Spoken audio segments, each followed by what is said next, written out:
A satisfying slap cracks through the emergency room like a gunshot. Blood sprays from a woman's lip, and for 3 full seconds, nobody in Riverside Mercy Hospital breathes. The man who threw it, a billionaire so powerful his name makes senators return phone calls, stands there with his hand still raised, expecting her to crumble. She doesn't. She doesn't flinch. She doesn't cry. She wipes the blood off her chin with the back of her wrist, looks him dead in the eye, and walks away. Not to hide, not to collapse, but to keep saving the dying child on the gurney behind her. He just made the worst mistake of his life, and he doesn't even know it yet. If this story grabs you, stay with me until the very end. Hit that like button, drop a comment with the city you're watching from, so I can see just how far this story travels.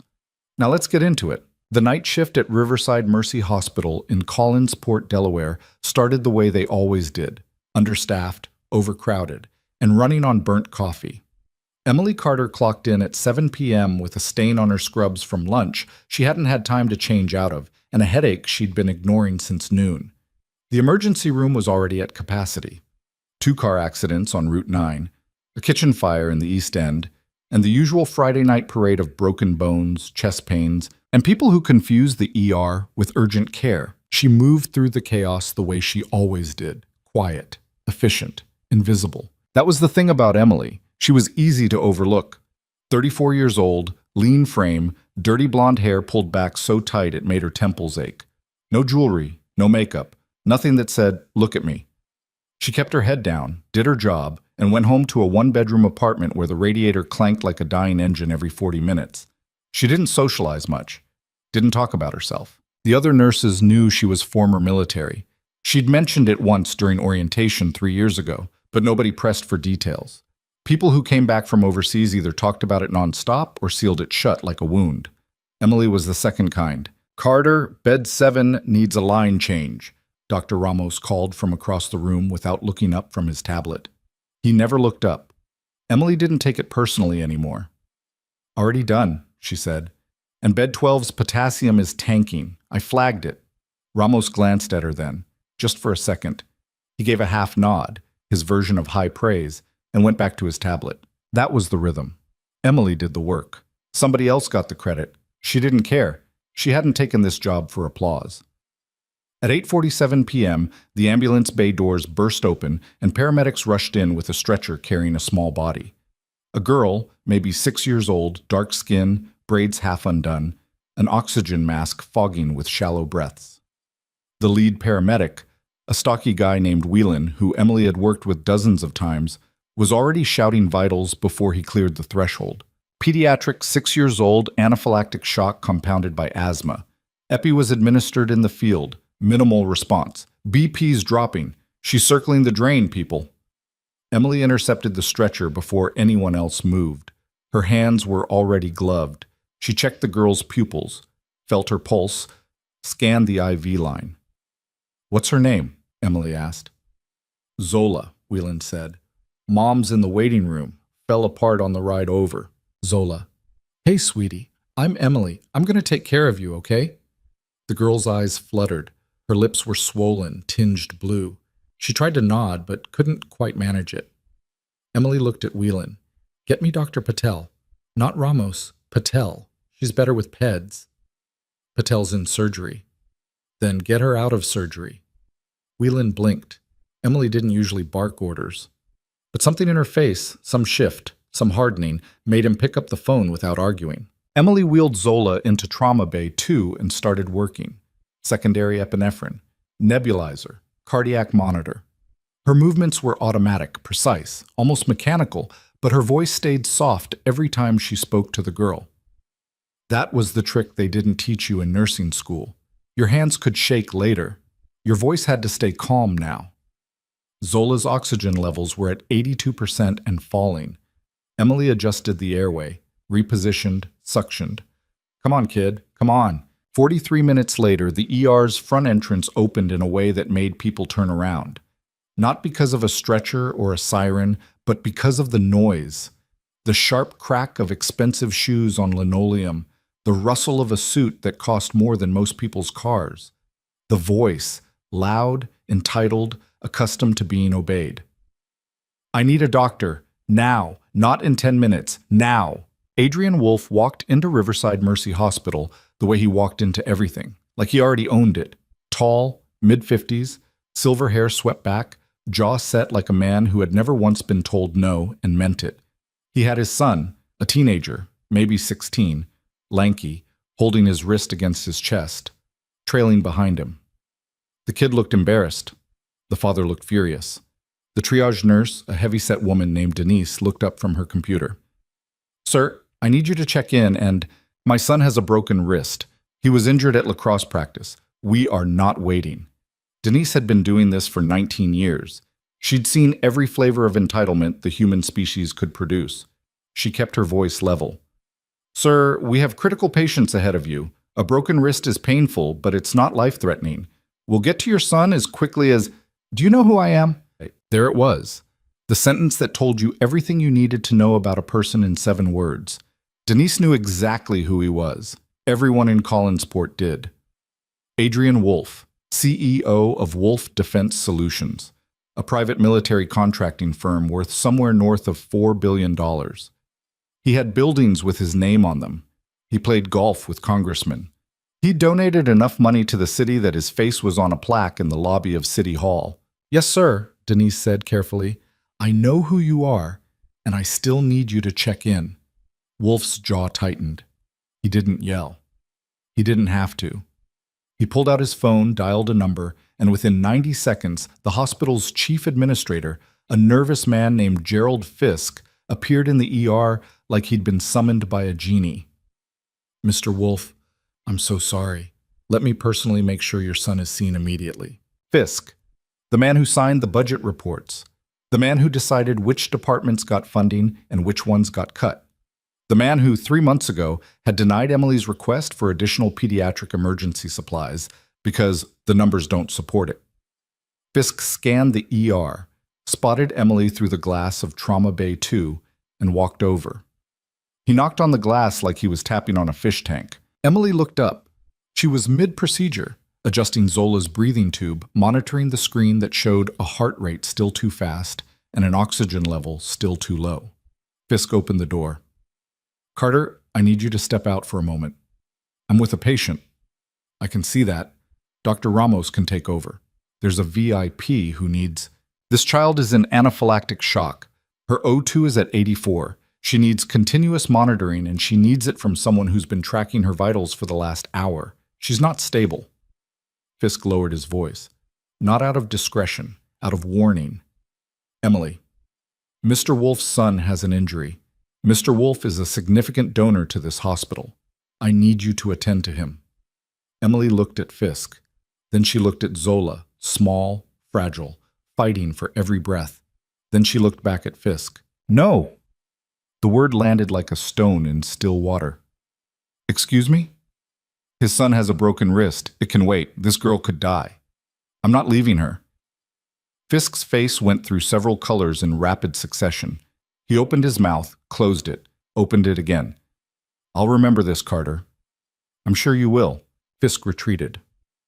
Emily turned back to Zola. She didn't notice her hands were trembling until she reached for the IV line. She steadied them. She'd steadied them in worse places than this. Out in the ER, Fisk relayed the situation to Wolf with the careful diplomacy of a man trying to defuse a bomb he didn't build. It didn't work. Wolf's face darkened. He told his son to sit down and walk toward Trauma Bay 2 with the stride of a man who was about to correct a mistake the universe had made. He pushed through his door without knocking. "You," he said, pointing at Emily. "You're the one who refused to see my son." Emily didn't turn around. "Sir, I'm with a critical patient. Please wait outside." "I don't wait. My son is in pain. You will attend to him now." "Your son has a wrist injury. This girl is fighting to breathe. I will not leave her." "Do you have any idea what I can do to this hospital? To your career? I will have you fired before sunrise." Emily finally turned. She looked at him.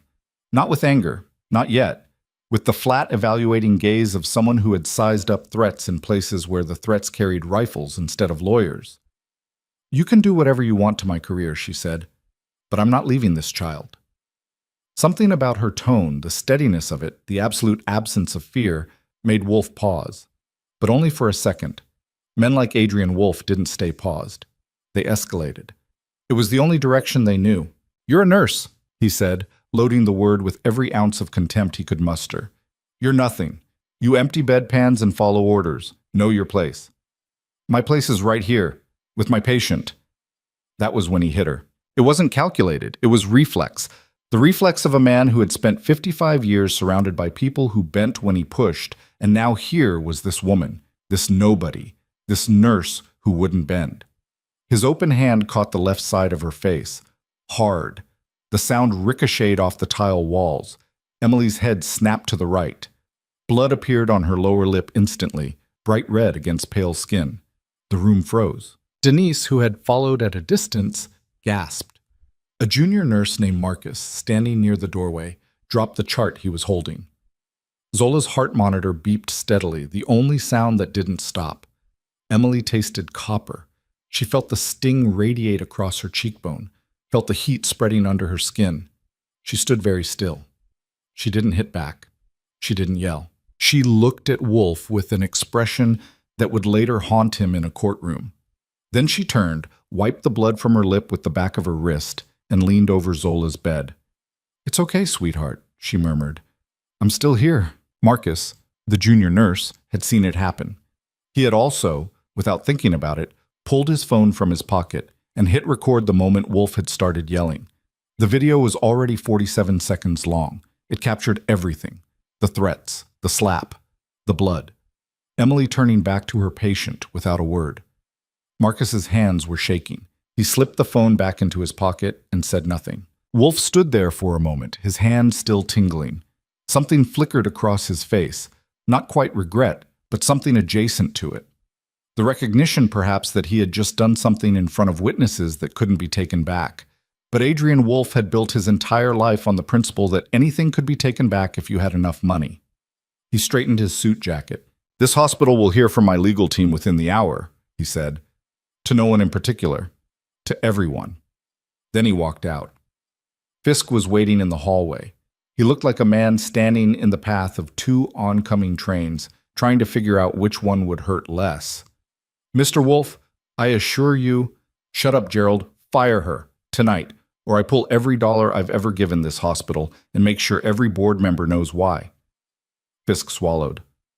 "I'll handle it." "You'd better." Wolf collected his son, who had been seen by another nurse during the commotion and was now wearing a temporary splint, and left through the main entrance without signing a single form. Back in Trauma Bay 2, Emily continued working on Zola. Her hands were steady again. The left side of her face was swelling, and she could feel her eyes starting to close, but she didn't stop. Dr. Patel arrived 11 minutes later, still in her surgical cap, and together they stabilized Zola's airway and brought her oxygen levels up to 93%. "She's going to make it," Patel said, peeling off her gloves. Then she looked at Emily's face. "What happened to you?" "Nothing." Patel stared at her. "Emily, a patient's father got upset. It's handled." "That doesn't look handled. That looks like someone hit you." Emily said nothing. She adjusted Zola's blanket, checked her IV drip one more time, and walked out of the trauma bay. In the hallway, she passed Marcus, who opened his mouth to say something and then closed it. She passed Denise, who gave her a look that carried 1,000 words, but none that would help right now. She walked to the supply closet at the end of the hall, the one nobody used because the lock was broken, went inside, and closed the door. She stood in the dark among boxes of gauze and saline bags. She pressed her back against the wall and let out one long, ragged breath. Her phone was in her pocket. She pulled it out. The screen was cracked. It had been cracked for months, and the brightness made her swollen eyes sting. She opened a contact that had no name, just a string of numbers. She typed a message, deleted it, typed another one, deleted that too. Then she made a call. It rang twice. "Authenticate," said the voice on the other end. "Male. Flat, military cadence." "Valkyrie 3, Emily said. Her voice didn't waver. A pause. Then, "Copy, Valkyrie 3. Patching you through. Stand by." She waited. 45 seconds. A minute. Then a different voice. Older, deeper, with the gravel of command in every syllable. Emily? General Royce. Another pause. It's been 18 months. What's wrong? Emily closed her eyes.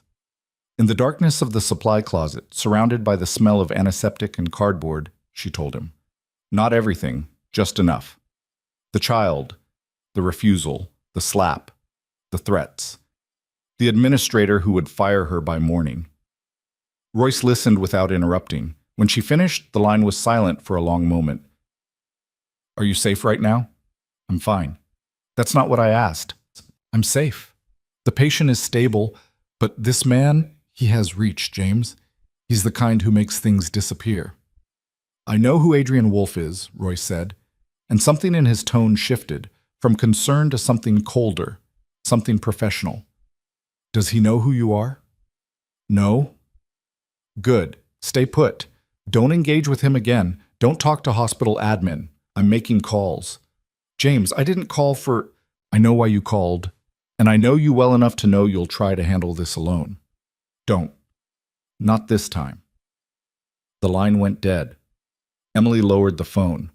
She sat down on an overturned supply crate, pressed a wad of gauze against her lip, and stared at the wall. Across the country, in 3 different time zones, things began to move. In Arlington, Virginia, Lieutenant General James Royce, a man whose chest carried enough metals to set off a metal detector from 10 feet away, hung up the phone and sat at his desk for exactly 30 seconds. Then he picked it up again and dialed a number from memory. It's Royce. We have a situation. Valkyrie 3 called in. The voice on the other end, Major General Diane Holt, stationed at Fort Liberty, went quiet for a beat. Then, what happened? She was assaulted. Civilian sector. A man named Adrian Wolf. Wolf Defense Solutions? The same. That's a defense contractor. DoD has active contracts with his firm. I'm aware. How bad? He hit her. In an emergency room. In front of witnesses. While she was treating a child. Silence. Then Holt said something that would have made a drill sergeant blush. Get me transport, she said. I'll be in Delaware by morning. The third call went to Brigadier General Marcus Thane, who was at a conference in San Diego and answered his phone at 11:43 p.m. Pacific Time, despite being asleep for exactly 12 minutes. Thane. Marcus, it's Royce. Valkyrie 3. Thane was fully awake in 2 seconds. Where? Collinsport, Delaware. Riverside Mercy Hospital. I'll be on the first flight. Bring your dress uniform. Thane understood immediately. This wasn't a quiet visit. This was a statement. Back at Riverside Mercy, the night dragged on. Emily returned to the floor. She treated 4 more patients, a teenager with a fractured collarbone, a diabetic woman in early crisis, an elderly man with chest pain that turned out to be gas, and a construction worker with a nail through his palm. She did it all with a swollen face and a split lip that she refused to let anyone treat. At 2:15 a.m., Fisk found her restocking the medication cart. Carter, we need to talk. I'm working. This can't wait. He fidgeted with his tie. He always wore a tie, even at 2 in the morning, like it was some kind of armor. Mr. Wolf's attorneys have been in contact. They're claiming you were verbally abusive and refused to treat his son despite having availability. That's a lie? Be that as it may, the hospital needs to... He hit me, Gerald. I understand that you feel he hit me in front of witnesses while I was treating a 6-year-old in anaphylaxis. There's nothing to feel about that. It happened. Fisk looked at the floor. Mr. Wolf has donated over $12 million to this hospital in the last decade. The new cardiac wing has his name on it. And the board has asked me to place you on administrative leave pending an internal review. Emily stared at him. The fluorescent light hummed overhead, casting everything in that particular shade of pale green that makes hospitals feel like places where hope goes to sit under bad lighting. You're suspending me. It's a leave, with pay, while we investigate. Investigate what? A man assaulted a healthcare worker? There's nothing to investigate. There's something to prosecute. Fisk's eyes darted around the hallway, checking if anyone was listening. Several people were, though they pretended not to be. Emily, please, just go home. Take a few days. Let this cool down. I'll do what I can, but right now Wolf is threatening to pull funding for the entire emergency department expansion. We're talking about jobs, equipment, things that save lives. I save lives, right here, every night. And you're sending me home because a man with money didn't like hearing the word no. Fisk had no answer for that. He stood there with his tie and his spreadsheets and his complete inability to do the right thing, and Emily saw it all. She'd seen it before. In officers who wouldn't call in evac because the paperwork was complicated. In commanders who let soldiers die in bad positions because changing the plan meant admitting the plan was wrong. The math was always the same. Someone small gets sacrificed so someone big stays comfortable. She pulled off her badge and handed it to him. "You don't have to," he started. "You just told me to leave. I'm leaving." She walked down the hallway without looking back. She passed the nurses' station, where Denise watched her go with wet eyes and a clenched jaw. She passed the trauma bays, where Zola was sleeping now, stable, breathing on her own, alive because Emily Carter had refused to walk away when a powerful man told her to. She pushed through the employee exit into the parking lot. The Delaware night air hit her swollen face like a cold cloth. She stood by her car, a 12-year-old Honda with a dent in the passenger door, and fumbled for her keys with the hands that had finally started to shake. Her phone buzzed. A text from a number she didn't recognize. Video secured. Multiple copies. "You're not alone in this." Marcus. It had to be Marcus. The kid with the shaking hands and the phone he shouldn't have been holding. Emily read it twice. Then she got in her car, locked the doors, and sat in the dark parking lot for a long time. 6 hours away, a military helicopter was being fueled on a runway that didn't appear on any civilian map. At 4 a.m., Adrian Wolf was in his penthouse office in downtown Collinsport, 72 floors above the city, drinking bourbon that cost more per glass than Emily Carter made in a shift. His attorney, a razor-thin woman named Victoria Slade, sat across from him with a legal pad and an expression that suggested she'd been pulled from something more pleasant. Sleep, probably. "We need to get ahead of this," Slade said. "There's nothing to get ahead of. A nurse was insubordinate. I responded. End of story." "You struck a healthcare worker in an emergency room, Adrian, in a state where assault on medical personnel carries enhanced penalties. If she presses charges, she won't." "How do you know?" "Because she's a nurse making $42,000 a year. She has no resources, no connections, no platform. By the time my team finishes, she'll be the one apologizing." Slade studied him. She'd worked for Wolf for 11 years. She'd buried lawsuits, silenced whistleblowers, and made problems vanish with the efficiency of a magician. But something about this one made her uneasy. Maybe it was the way he described it, casually, like swatting a fly. Maybe it was the fact that there were witnesses and he didn't seem to care. Maybe it was the look she imagined on that nurse's face, the look of someone who didn't flinch. "I'll draft a preemptive NDA and offer a settlement," Slade said. "If we move fast, we can close this by Monday. Make it $50,000. That's more than generous for someone in her position." "And if she doesn't sign?" Wolf took a slow sip of his bourbon. "Then we make her life very difficult." What Wolf didn't know, what he couldn't have known, was that Emily Carter's life had already been very difficult. Difficult in ways his money couldn't buy and his lawyers couldn't imagine. Difficult in the way that a burning convoy in the Korengal Valley is difficult. Difficult in the way that dragging 3 wounded officers through 200 meters of open ground under sniper fire is difficult. Difficult in the way that performing field surgery in a ditch with a pocket knife and a torn shirt while mortars fall close enough to rattle your teeth is difficult. Emily Carter had been many things before she was a nurse, and the people she had saved in those other lives hadn't forgotten. By 5 a.m., Emily was home. Her apartment smelled like old laundry and the coffee she'd forgotten to throw out 3 days ago. She sat on the edge of her bed, still in her scrubs, and pressed a bag of frozen peas against her face. The swelling had gotten worse. In the bathroom mirror, she could see the bruise forming, deep purple, spreading from her cheekbone to her jaw. She looked at it with clinical detachment. She'd seen worse. She'd had worse. She didn't sleep. She'd sat in the dark and listened to the radiator clank and thought about Zola, about the way the girl's fingers had curled around Emily's thumb just before they put her under. That small grip, that trust. That was why she'd said no. That was why she'd always say no. At 6:30 a.m., her phone rang. General Royce. "We land in 90 minutes. We? Holt and Thane are with me." Emily sat up. James, all three of you? That's exactly what this situation requires. Do not go back to that hospital until we arrive. That's not a request. He hung up before she could argue. Emily set the phone down and looked at the frozen peas melting in her hand. Water dripped through her fingers onto the bedspread.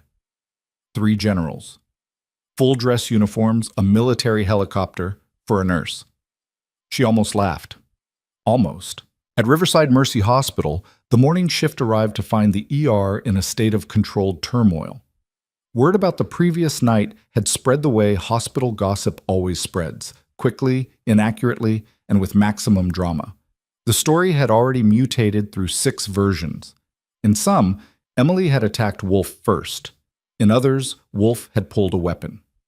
One version had Emily quitting on the spot and flipping a table on her way out. The truth, as usual, was both simpler and worse. Denise pulled Marcus aside before his shift started. Tell me you still have that video. I have it, 3 copies, cloud, hard drive, and my girlfriend's laptop. Good. Don't show it to anyone yet, don't post it. Don't even tell anyone you have it. When the time comes, that video is going to matter more than anything else. When what time comes? Denise looked at him like he'd asked why water was wet. The time when someone finally holds that man accountable. Or the time when they try to bury Emily and we're the only ones who can stop it. Marcus nodded.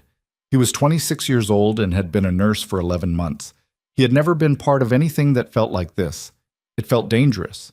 It felt necessary. At 7:45 a.m., Gerald Fisk called an emergency meeting of the department heads.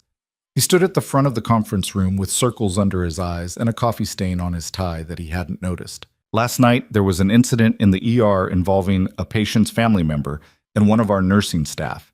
The staff member has been placed on administrative leave while we conduct a thorough review. I want to remind everyone that hospital policy prohibits discussing personnel matters outside of official channels. Dr. Patel raised her hand. Gerald, are we seriously suspending the nurse who got assaulted? She's on leave. It's standard procedure. Standard procedure for what? She was hit in our ER while treating a child. What's the procedure for that? Fisk's left eye twitched. The situation is complicated. It's actually remarkably simple, Patel said. A man hit a woman in our hospital while she was saving a life. What's complicated about that? The room was silent. Several people studied the table. Dr. Ramos, who had been characteristically absorbed in his tablet, looked up. For the record, Ramos said, Carter is the best ER nurse I've worked with in 15 years. She flagged a potassium crash last night that I missed. If she's gone, this department is worse off. That's not an opinion. That's math. Fisk looked like a man being slowly squeezed between 2 walls. I hear your concerns. I'll take them to the board. He wouldn't. Everyone knew he wouldn't. At 8:12 a.m., a sound cut through the morning air above Riverside Mercy Hospital. At first, people thought it was thunder. The sky had been gray all morning, heavy with the threat of rain. But thunder doesn't get louder. Thunder doesn't shake the windows. Thunder doesn't make the water in the flower vases on the nurses' station vibrate. People looked up. People looked at each other. Then someone near the window said, That's a helicopter. Not an air ambulance. Not a news chopper. A Black Hawk. Military markings, olive drab, rotors cutting the clouds like they had a personal grudge against the sky. It circled the hospital once, twice, then descended toward the rooftop helipad that had been installed 3 years ago for emergency medical flights and had been used exactly 4 times. The helicopter touched down. The rotors wound down slowly, reluctantly, like the machine itself wasn't done making its point. And then the doors opened. 3 figures stepped out of the Black Hawk in single file. The first was a man in his early 60s, broad-shouldered, with a face that looked like it had been carved from the side of a mountain and then weathered by 40 years of hard decisions. Lieutenant General James Royce. 3 stars on each shoulder, a chest full of ribbons that read like a history of every American conflict since Desert Storm. He moved with the deliberate economy of a man who had never once hurried and never once been late. Behind him came Major General Diane Holt. Shorter, compact, with steel gray hair cut close to her scalp, and eyes that could make a full colonel reconsider his life choices from across a room. 2 stars. She carried herself with the particular stillness of someone who had spent her entire career being underestimated and had turned it into a weapon. Last was Brigadier General Marcus Thane. Younger than the other two by a decade, dark-skinned, clean-shaven, built like a middleweight who'd decided the military was more interesting than the ring. 1 star. He had flown red-eye from San Diego and hadn't slept in 22 hours, but you wouldn't know it from looking at him. He looked like a man who had somewhere to be and something to settle. All three wore full dress blues, medals polished, shoes mirrored, covers on until they stepped inside. They walked through the rooftop access door and into the stairwell, their footsteps echoing in unison down 4 flights of concrete steps. They didn't speak. They didn't need to. They had coordinated by phone during the flight, and the plan was simple. Walk in, find Emily, and make sure every single person in that building understood exactly who they had allowed to be struck.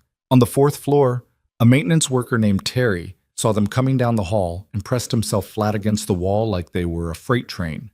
He'd been in the Army himself 20 years ago, enlisted. He recognized the stars. He recognized the bearing. He recognized the particular energy that surrounded senior military officers when they were on a mission that was personal.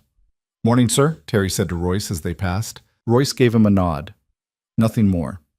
They kept walking. They reached the ground floor. The stairwell door opened into a corridor that fed directly into the emergency department. The morning shift was in full swing. Nurses moving between beds, monitors beeping, the intercom calling codes and names with the robotic patience of a machine that never got tired. Normal hospital chaos. Then 3 generals in dress blues walked around the corner, and normal stopped. It started with the nurses' station. Denise saw them first. She was mid-sentence, handing off a chart to a day-shift nurse, and the words simply evaporated from her mouth. Her hand went to her chest. The chart slipped from her fingers and landed on the counter with a flat slap that nobody heard because nobody was listening to anything except the silence that was spreading through the ER like a wave. Dr. Ramos looked up from his tablet. For the first time anyone could remember, the tablet went dark in his hand. Marcus, the junior nurse, was changing a bandage on a patient in bed 4. He turned toward the sudden quiet, saw the uniforms, and went perfectly still with his gloved hands frozen in midair. Patients turned their heads. Visitors stood up. A child who had been crying stopped crying. Even the monitors seemed to hold their breath for a moment before resuming their mechanical rhythm. Royce walked at the center, Holt on his left, Thane on his right. Their shoes hit the linoleum in a cadence that was almost musical, the rhythm of people who had marched together, fought together, bled together. They moved through the ER with the gravity of a procession, and everyone in their path stepped aside without being asked. Gerald Fisk was standing near the conference room door with a paper cup of coffee he'd been trying to drink for the last 20 minutes. He saw the uniforms, and his face went the color of old paste. Can I help you?" he managed. Royce looked at him the way a hawk looks at a field mouse. Not with hostility, exactly, but with a complete and total lack of concern for the mouse's feelings. "You're the administrator?" "Yes, I'm Gerald Fisk, chief administrator of—" "Where is Emily Carter?" Fisk blinked rapidly. "Ms. Carter was placed on administrative leave last night. She's no longer—" "I didn't ask about her employment status. I asked where she is." I believe she went home." Royce turned to Holt. "Make the call." Holt already had her phone out. She dialed, waited 3 rings, and spoke in a voice that was quiet but carried. "Emily, we're at the hospital. Come now." She hung up without waiting for a response. Fisk was sweating through his collar. "General, if I may ask what this is regarding—" "You may not," Royce said. And then he turned his back on Fisk and faced the emergency room. He stood there, hands clasped behind his back, waiting. Holt and Thane flanked him in identical postures. 3 generals standing at parade rest in the middle of a civilian hospital, surrounded by people who had no idea what was happening, but understood instinctively that something enormous had just shifted in the atmosphere. 12 minutes later, Emily walked in through the employee entrance. She looked rough. She hadn't slept. The bruise on her face had darkened overnight into a deep, ugly purple that no amount of concealer could have covered. Not that she'd tried. She wore jeans and a plain gray sweatshirt that was too big for her. Her hair was down, unwashed, falling past her shoulders. She looked smaller out of her scrubs, more human, more breakable. She saw them from 30 feet away and stopped walking. Royce saw her. Holt saw her. Thane saw her. And then something happened that nobody in Riverside Mercy Hospital would ever forget. All three generals turned to face her. In unison, the synchronized precision of people who had spent their lives moving as one unit, they straightened to full attention, spines locked, chins up, eyes forward, and they saluted. Not a casual wave, not a tip of the cap. A full, crisp, textbook military salute, the kind reserved for commanding officers, heads of state, and the dead. The sound that came from the ER was not a gasp. It was something deeper, a collective intake of breath that seemed to pull the oxygen from the entire room. Denise covered her mouth with both hands. Marcus felt his eyes burn and didn't know why. Dr. Patel, who had come in early to check on Zola, stepped out of the trauma bay and stood frozen in the doorway. Emily stopped. Her jaw tightened. Something moved behind her eyes, a door opening and closing, a memory she'd bricked over years ago shifting in its foundations. She straightened. Old muscle memory. Her shoulders went back, her chin came up, and she returned the salute. For 5 seconds, nobody moved. Then Royce dropped his hand and closed the distance between them in 4 long strides. He stopped in front of Emily, and the man who had commanded thousands of soldiers across 3 continents reached out and gently, so gently, touched the bruise on her face. "Who did this to you?" he asked. He already knew. He wanted the room to hear. "It doesn't matter, James. It matters to me. It matters to every soldier who's alive because of you." He turned to face the ER, his voice rising to a volume that reached every corner, every bed, every ear. "This woman, the woman your hospital suspended, the woman you let be struck and then sent home, this woman pulled me from a burning vehicle in the Korengal Valley when I had a collapsed lung and shrapnel in both legs. She carried me 200 meters through open ground under enemy fire. She performed field surgery with no supplies and no backup. I would have died in that valley. Every person in this room who has ever been treated by Emily Carter is being treated by someone who should be receiving a pension and a medal, not a termination letter." It paterete mansi. The silence that followed was so thick you could have cut it with a scalpel. Holt stepped forward. Her voice was quieter than Royce's, but it carried a different kind of weight, the weight of specificity. Sergeant First Class Emily Carter, formerly of the 274th Forward Surgical Team, served 3 tours in active combat zones. She was awarded the Silver Star for gallantry in action. She received 2 Purple Hearts. She saved the lives of 11 service members in a single engagement that lasted 14 hours. When her unit was ambushed outside of Mazar-e Sharif, she was the last person standing, and she spent 9 hours providing medical care to wounded soldiers while bleeding from wounds she hadn't told anyone about. Holt paused. She was 23 years old. Balshamushi. Emily was looking at the floor. Her hands were clenched at her sides. She didn't want this.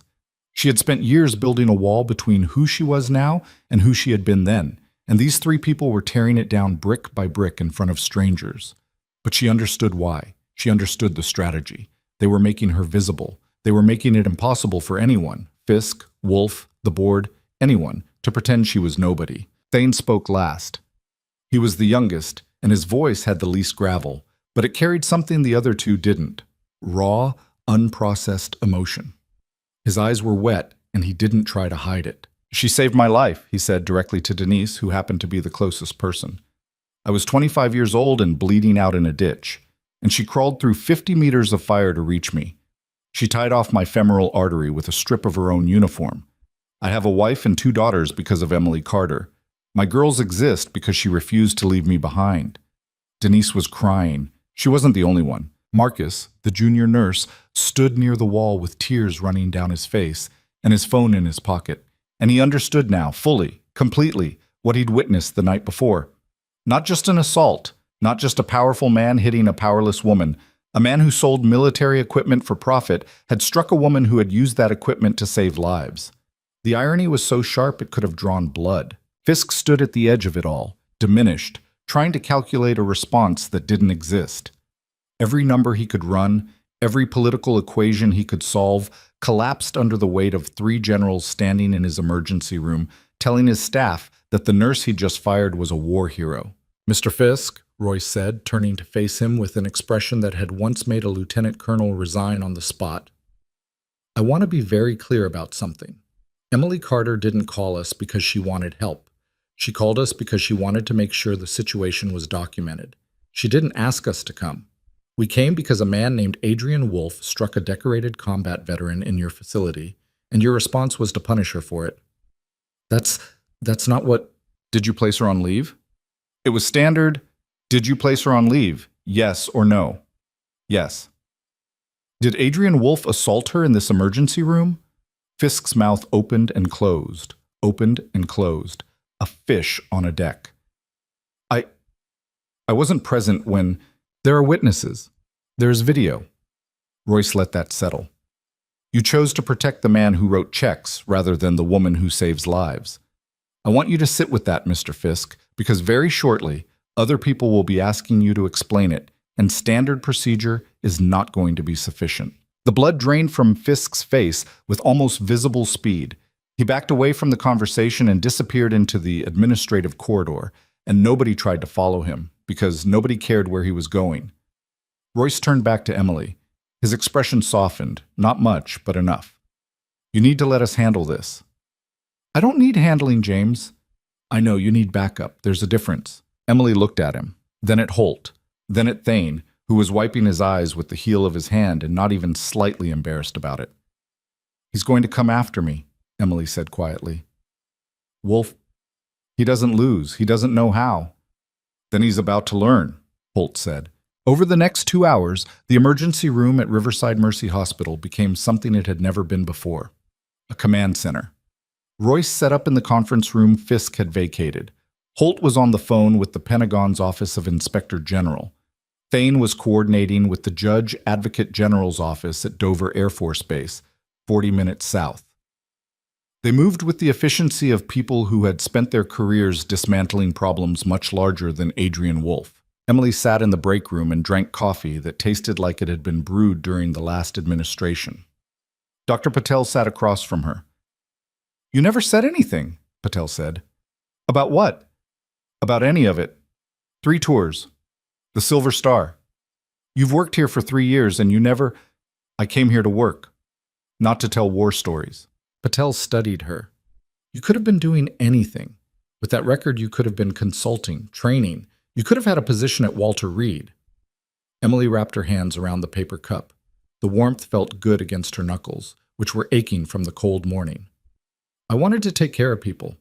That's it. Not politicians, not generals, regular people who come through the door at 3 a.m. scared and hurting. That's the job I wanted. And instead you got hit by a billionaire and fired by an accountant. Emily almost smiled. Almost. Sounds about right. Patel reached across the table and put her hand on Emily's wrist. For what it's worth, Zola's stable. Her mom was here this morning. She asked about you. Wanted to know the name of the nurse who stayed. Something flickered across Emily's face, a crack in the wall she'd been maintaining since she walked in.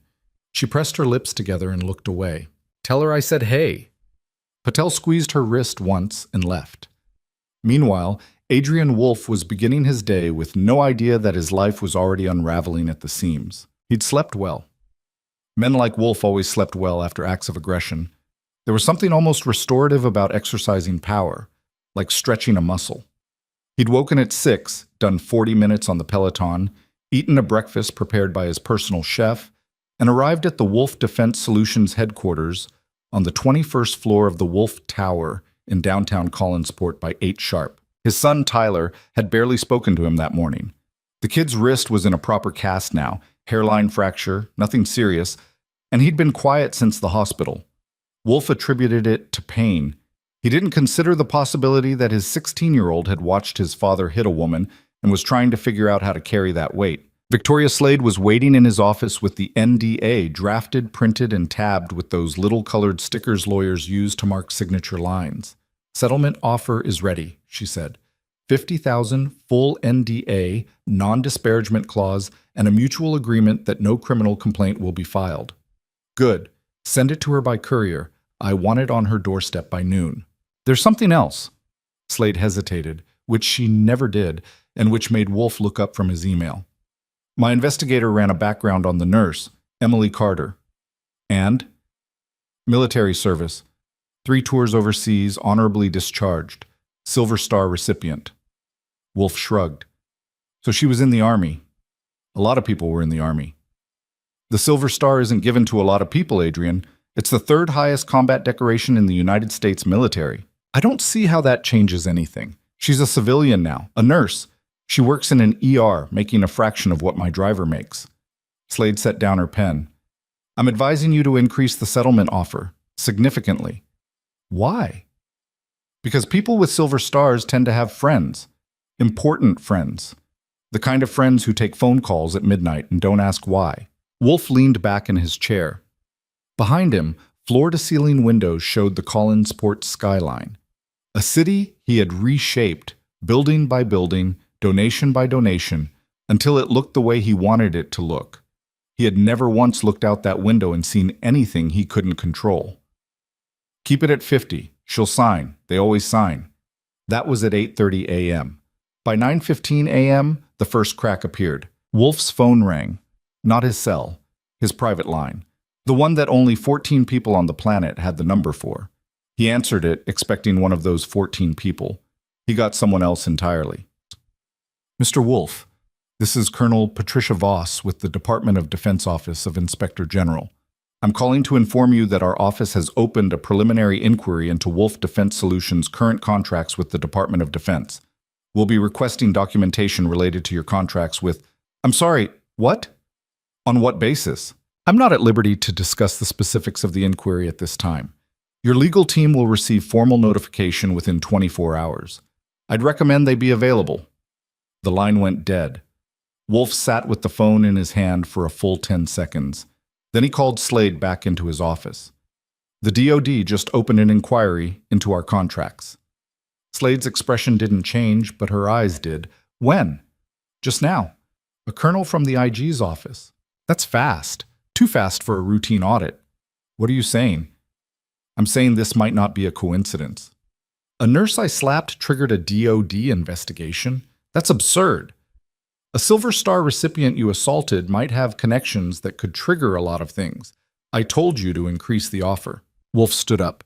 He paced to the window and back. He was not a man who paced. He was a man who sat and gave orders and watched other people scramble.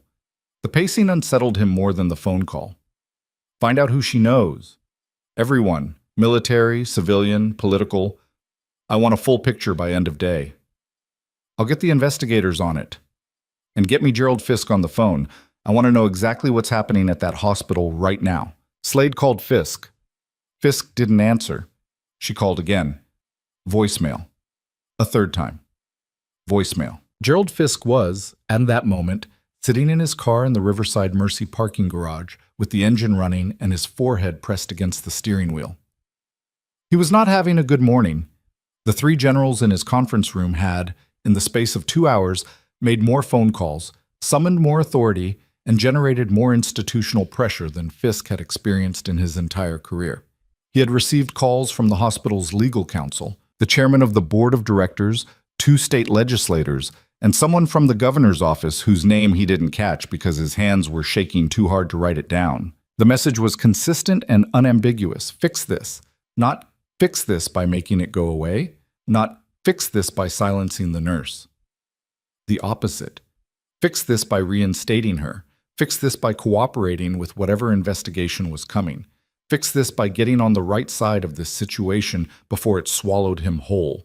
Fisk was not a brave man. He had never been a brave man. He had built his career on being the man who kept the money flowing and the donors happy, and he had done that job well for 12 years. But the donors had never before put him in a position where doing his job meant destroying someone who didn't deserve it. Or maybe they had, and he'd just never noticed before.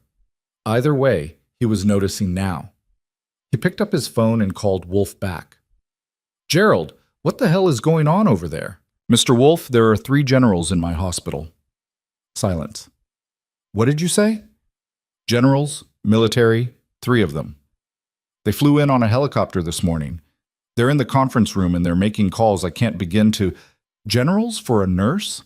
She's not just a nurse, Mr. Wolf. Apparently she's a decorated combat veteran. Silver Star. She saved their lives, all three of them, in Afghanistan. The silence on the other end of the line stretched long enough for Fisk to wonder if the call had dropped. It hadn't. "Get their names," Wolf said. His voice had changed. Not softer, colder. The cold of a man who was recalculating. "I have them. Lieutenant General James Royce, Major General Diane Holt, Brigadier General Marcus Thane." "Royce. I know that name." Another pause. "He's on the Armed Services Committee Advisory Panel." "I don't know what that means." "It means he has the ear of every senator who votes on defense spending, which means he has the ear of every senator who votes on my contracts." Wolf's voice was barely a whisper now. "That nurse. She called them?" "I don't know. They're here. That's all I know." Wolf hung up without saying goodbye. He stood at his window, and for the first time, the skyline he'd shaped didn't look like power. It looked like glass. And glass breaks. Back at the hospital, Emily was sitting in the hallway outside the pediatric ward. She'd gotten permission from the day nurse to visit Zola. Just for a few minutes, just to check on her. The girl was awake, groggy, her braids properly redone by her mother, who had spent the night in a chair beside the bed and looked like she'd aged 5 years since yesterday. Zola's mother, a woman named Keisha, early 30s, exhausted, still in the same clothes she'd arrived in, stood up when Emily walked in. "You're her," Keisha said. "The nurse from last night." "I'm Emily. I was with Zola when she came in." Keisha's eyes went to the bruise on Emily's face. She didn't ask about it. She didn't have to. Hospital gossip had given her the full story before breakfast. "You stayed with her," Keisha said. "They told me someone wanted you to leave, and you wouldn't." "I wasn't going to leave your daughter." Keisha's face crumpled. Not dramatically, just a slow folding of the composure she'd been holding together with both hands since the ambulance ride. She put her arms around Emily and held on. Emily stood rigid for a moment.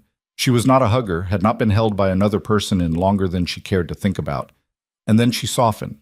Just a fraction. Just enough to put one hand on Keisha's back. "She's going to be okay," Emily said. "Because of you. Because of the whole team." "No." Keisha pulled back and looked at her. "Because of you. I know what happened. Everybody knows, and I want you to know that whatever comes next, my daughter is alive because you wouldn't walk away." Emily nodded. She didn't trust herself to say anything else. She squeezed Keisha's hand once and left the room before the wall she'd been maintaining could crack any further. In the hallway, she nearly walked into Thane. "You doing okay?" he asked. "Stop asking me that." "No." She looked at him, really looked at him. He was taller than she remembered from the last time she'd seen him, 3 years ago at a VA event she'd attended under protest. The scar on his neck, the one she'd stitched closed in a ditch in Mazari Sharif with hands that were slippery with his blood, was barely visible above his collar. "This is going to get ugly, isn't it?" she said.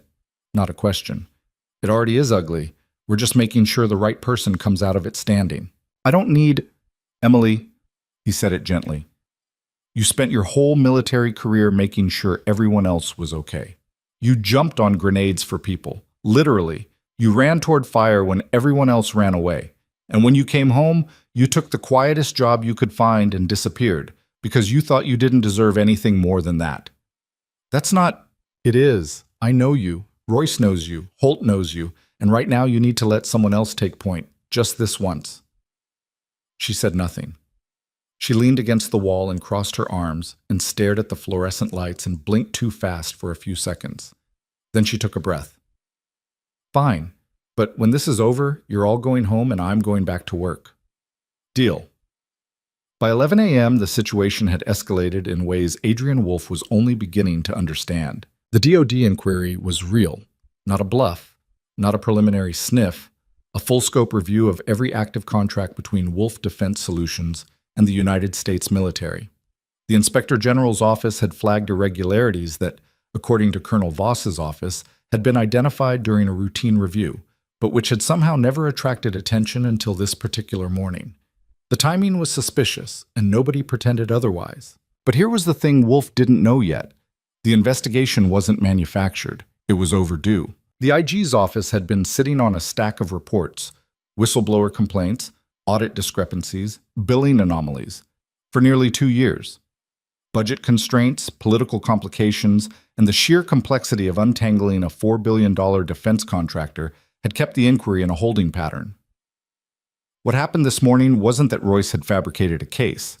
What happened was that Royce had made a phone call to the right person and asked a very simple question. Why hasn't anyone looked at Wolf's books yet? That question, asked by a 3-star general with impeccable credentials and zero history of political maneuvering, landed like a match on dry timber. Within hours, the investigation that should have been launched 18 months ago was finally, irrevocably in motion. And once it started, it couldn't be stopped. Not by Wolf's lawyers, not by his lobbyists, not by his senators. The machine had turned on. At 11:45 a.m., Wolf received a second call he didn't expect.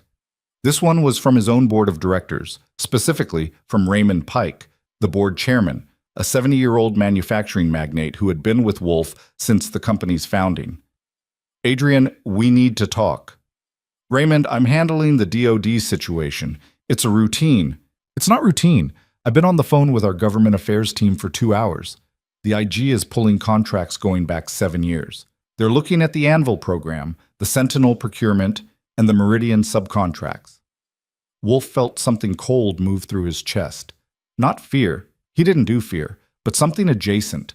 Something like the recognition that the ground beneath his feet was not as solid as he'd assumed. "Those contracts are clean, Raymond." "Are they?" The pause that followed was the most dangerous 3 seconds of Adrian Wolf's professional life, because it was the pause in which Raymond Pike decided whether to believe him. And Raymond Pike, who had survived 50 years in business by trusting his instincts over other people's words, heard something in that silence that he didn't like. "The board is calling an emergency session tomorrow morning," Pike said. "I'd suggest you bring your general counsel and anything that can put our minds at ease." "Raymond." "Tomorrow morning, 9 sharp." The call ended. Wolf set his phone down on the desk and stared at it like it had bitten him. Victoria Slade was watching from the doorway. She'd been listening. "How bad?" she asked. "The board wants a meeting. They're spooked." "They should be. I just got a call from Patterson." Patterson was one of Wolf's lobbyists in Washington. "Senator Hartley's office is asking questions about the Sentinel procurement, specifically about the cost overruns we reported in Q3 of last year." "Those overruns were documented. They went through compliance." Slade looked at him with an expression he hadn't seen before. Not deference, not strategy. Something closer to a doctor's face when they're about to deliver a diagnosis the patient doesn't want to hear. "Adrian, I need you to be honest with me right now, not as your attorney, as the person who's going to be standing next to you when this gets worse. Are those contracts clean?" Wolf met her eyes. "They're clean enough." Clean enough is not an answer. Clean enough is the kind of thing people say right before they're indicted. They won't find anything actionable. That's what Enron said. The name landed like a grenade. Wolf's expression hardened into something cold and unreadable. "Get the compliance team in here. Every document, every filing, every subcontract. If there's anything that needs context, I want to have the context ready before they ask." Slade nodded and left. In the hallway outside his office, she pulled out her personal phone, not the company-issued one, and made a call to a criminal defense attorney she knew in Washington. Not for Wolf, for herself. Because Victoria Slade had been a lawyer long enough to know what clean enough meant. It meant dirty. It meant buried. It meant that somewhere in the mountain of paperwork that was Wolf Defense Solutions, there were things that would not survive sunlight, and the sun was coming up fast. Back at Riverside Mercy Hospital, the afternoon brought something unexpected. The video. Marcus hadn't posted it. He'd kept his word to Denise. The file stayed on his phone, backed up in 3 places, shown to no one. But Marcus wasn't the only person who'd been in that ER the night before. There had been patients, visitors, family members. People with phones. People who didn't have a Denise telling them to wait. At 1:17 p.m., a 14-second clip appeared on social media. It was grainy, shot from a bad angle, partially obscured by a curtain, audio muffled. But you could see enough. You could see a tall man in a suit raise his hand. You could see a woman in scrubs snap her head to the side. You could see the blood. And you could hear, just barely, the words that preceded it. "Know your place," or the clip was posted by someone with the handle at Collinsport_truth, a local account with fewer than 300 followers. Within 20 minutes, it had been reposted by a regional news aggregator. Within an hour, it was on 2 national outlets. By 3 p.m., Riverside Mercy was trending. The internet did what the internet does. It identified Wolf within minutes. He was a public figure. His face was on his company's website, and someone in the comments had already linked the clip to his Wikipedia page. It identified the hospital. It did not identify Emily, not by name, not yet, but it identified her by what she represented. She was the nurse. She was the woman who didn't flinch. She was the healthcare worker who chose a dying child over a billionaire's ego. And the internet was angry. By 4 p.m., Wolf's corporate communications team was in full crisis mode. They drafted a statement, something about a misunderstanding and regrettable circumstances and deep respect for healthcare workers. And it landed with the public like a lead balloon. The comments section ate it alive. People posted their own stories. Nurses who'd been abused by patients and families. Doctors who'd been threatened. Healthcare workers who'd been treated like servants by people who'd never once had to save a life. The video was the spark, but the anger was the fuel, and it had been building for a long, long time. At Riverside Mercy, Royce watched the video spread on his phone with the expression of a man playing chess who has just seen his opponent make the move he was waiting for. "We didn't leak that," he said to Holt. "No, but we don't need to distance ourselves from it either." "Agreed, let it run. Emily didn't watch the video. She didn't want to see it. She didn't want to see herself get hit from the outside. She'd experienced it from the inside, and that was enough. She sat in the break room and ate a vending machine sandwich that tasted like cardboard wrapped in optimism, and she tried not to think about the fact that millions of people were now watching the worst moment of her week on a loop. Her phone was ringing constantly, numbers she didn't recognize. She turned it off. At 5 p.m., 2 things happened simultaneously. The first, the Collinsport Police Department, which had been notably absent from the proceedings thus far, dispatched a detective to Riverside Mercy to take statements. Detective Anna Kovac, a no-nonsense woman in her 40s with a track record of not caring whose name was on which building, arrived with a notebook and a complete unwillingness to be impressed by anything. "I need to speak with every staff member who witnessed the assault," she told the charge nurse, "and I need that video." Nobody asked which video. Everyone knew. The second thing that happened at 5 p.m. was that a courier arrived at Emily Carter's apartment with an envelope. Inside was a letter from Wolf's legal team offering a $50,000 settlement in exchange for a full NDA, an agreement not to press charges. Emily wasn't home. The courier left the envelope with the building's super, a retired plumber named Hank, who looked at the Wolf Defense Solutions letterhead and said, "That's the guy from the news? The one who hit the nurse?" "I just deliver envelopes, sir." "Well, you tell whoever sent this that I hope she tells him to shove it." The courier left without comment. By evening, the hospital had transformed. The 3 generals had drawn attention the way a bonfire draws moths. Reporters were camped outside the main entrance, satellite trucks lined the street, and the hospital's PR coordinator, a young woman named Jess, who had been hired primarily to write newsletter copy, was fielding calls she was spectacularly unequipped to handle. Fisk had emerged from his parking garage exile and was attempting to manage the situation, which was like attempting to manage a hurricane with a desk fan. The board chairman had called him twice. The hospital's legal counsel had called him 3 times. A reporter from the Collinsport Gazette had cornered him in the lobby and asked whether the hospital had a policy on protecting staff from assault by donors. "We're conducting an internal review," Fisk said, which was the sentence he'd been saying all day, and which had stopped meaning anything approximately 6 hours ago. At 7:30 p.m., Emily was sitting in her car outside her apartment building. She hadn't gone inside yet. She'd seen the envelope the super had left on her doorstep through the glass door, and she knew what it was. $50,000 to pretend it hadn't happened. $50,000 to go away. She thought about what $50,000 could do for her. Pay off the credit card debt from when her car transmission died last year. Fix the radiator. Buy scrubs that didn't have stains. Maybe even take a week off. She hadn't taken a week off in 3 years. She thought about it. She was human. She was tired. She was a woman with a bruised face sitting in a 12-year-old Honda in a parking lot in Delaware, and $50,000 was more money than she'd ever had at one time in her life. Then she thought about Zola, about Keisha's arms around her, about Marcus's shaking hands, about Denise's wet eyes, about every nurse in every ER who had ever been told to know their place by someone who had never once risked anything for anyone. She got out of the car, walked to her door, picked up the envelope, and carried it inside without opening it. She set it on the kitchen counter. She looked at it for a long time. Then she picked up her phone, turned it on, and called the one number she'd memorized but never programmed into her contacts. Royce. James, I need a lawyer. A real one. Not someone from legal aid. Someone who's going to make him wish he'd never walked into my emergency room. A pause. Then, for the first time in 20 years, Emily Carter heard James Royce laugh.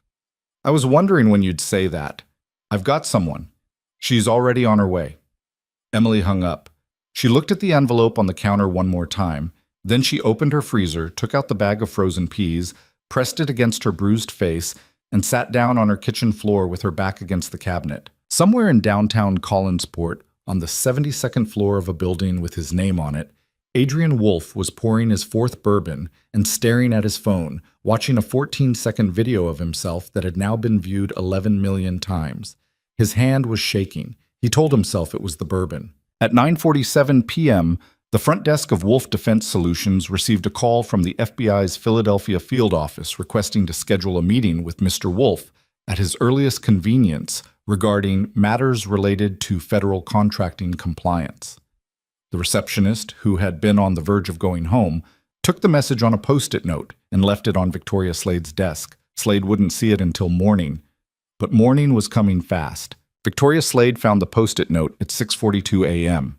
And for the first time in her 11-year tenure as Adrian Wolfe's chief counsel, she sat down in her office chair and did absolutely nothing for a full minute. She read the message 3 times. FBI, Philadelphia Field Office, Federal Contracting Compliance. She peeled the note off her desk, folded it in half, and slipped it into her jacket pocket. Then she picked up her personal phone, not the company one, and texted 2 words to the criminal defense attorney she'd contacted the previous day. Call me. She didn't go to Wolfe's office first. She went to the compliance department on the 14th floor, where a team of 8 people managed the paperwork that kept Wolfe Defense Solutions on the right side of federal law. The department head, a meticulous man named Stuart Vance, who wore reading glasses on a chain and had never once raised his voice in a professional setting, was already at his desk. Stuart, I need everything related to the Anvil program, Sentinel procurement, and Meridian subcontracts. Physical files, digital backups, internal memos, emails, everything. Vance looked at her over his glasses. That's 7 years of documentation. Then you'd better start now. Victoria, what's going on? The FBI wants a meeting. Vance removed his glasses entirely. He cleaned them with his tie, a nervous habit he'd developed over 30 years in compliance, and put them back on. About what, specifically? Federal contracting compliance. That's all they said. That's enough. Vance stood up and began opening filing cabinets with the controlled urgency of a man who understood that the difference between a corporate fine and a criminal indictment often came down to how quickly you could produce the right piece of paper. I'll have everything assembled by noon, but Victoria, there are things in these files that I've flagged before. Twice, in writing. I was told both times that the issues had been addressed at the executive level. Flagged what kind of things? The kind of things the FBI asks about. Slade closed her eyes for exactly 2 seconds. Then she opened them and walked out of the compliance department without another word. She took the elevator to the 72nd floor. Wolfe was in his office, standing at the window with a cup of coffee he wasn't drinking, staring at the city below with an expression she'd never seen on him. Not defeat. Adrian Wolfe didn't do defeat, but something that lived next door to it. Recalculation. The grinding, mechanical process of a man who had always controlled the variables, realizing that the variables had multiplied beyond his reach. The FBI called last night, Slade said from the doorway. They want a meeting. Wolfe didn't turn around. About the contracts. They didn't specify. But combined with the DOD inquiry, the board's emergency session, and the fact that a video of you assaulting a nurse has been viewed 37 million times as of this morning, yes, I think it's about the contracts. I didn't assault anyone. I disciplined a subordinate who, she wasn't your subordinate. She was a healthcare professional in a hospital you don't own, treating a patient who wasn't your son. And you struck her. On camera. in front of witnesses, in a state where assault on a healthcare worker carries enhanced sentencing. Slade's voice was level, precise, surgical. Adrian, I've spent 11 years cleaning up after you. Bad deals, bad press, bad decisions.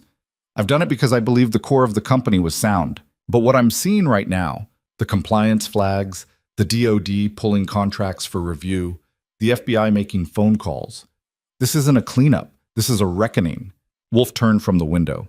His face was controlled, but his eyes were bloodshot, and his jaw was clenched so tight the muscles in his temples were visible. What do you recommend? Retain outside criminal defense counsel immediately. Not your usual firm, someone who specializes in federal white-collar prosecution. Prepare for the board meeting as if your position depends on it, because it does. And regarding the nurse, withdraw the NDA offer. Drop the settlement. Do not contact her or her representatives again. Every interaction you have with that woman from this point forward will be scrutinized by federal investigators. And the last thing you want is an obstruction charge layered on top of whatever else they find. You think they'll find something? Slade looked at him. She didn't answer the question. She didn't have to. The answer was in the compliance department, in Stuart Vance's flagged memos, in the filing cabinets that were being emptied at this very moment 14 floors below. I'll have my firm prepare you for the FBI meeting, she said. I'd suggest canceling everything else on your calendar. She turned and left. In the elevator, she leaned against the wall and pressed her thumb and forefinger against the bridge of her nose. She had a headache that had started yesterday and hadn't stopped. She thought about the nurse, Emily Carter, Silver Star, 3 combat tours, and she thought about how Wolf had described her. Nobody. Bedpan emptier. Know your place. Victoria Slade had spent her career representing powerful men who said things like that. She'd always told herself it was business. It was starting to feel like something else. At Riverside Mercy Hospital, the morning shift found Detective Kovacs already there, conducting interviews in the small conference room adjacent to the ER. She'd been at it since 7, working through the witness list with the patience of someone who understood that building a case was bricklaying, not dynamite. Every statement mattered. Every detail counted. Denise went first. She gave her account clearly and without embellishment. The arrival, the demands, the confrontation, the slap. She described Fisk's role with the careful precision of a woman who had been taking mental notes for 12 years and had a lot of them. Marcus went second. He told Kovacs about the video on his phone, the full version, 47 seconds, unobstructed, clear audio. Kovacs watched it once, then watched it again, then placed Marcus's phone into an evidence bag and gave him a receipt. You understand this will likely be subpoenaed, she said. I understand. Why did you start recording? Marcus thought about it.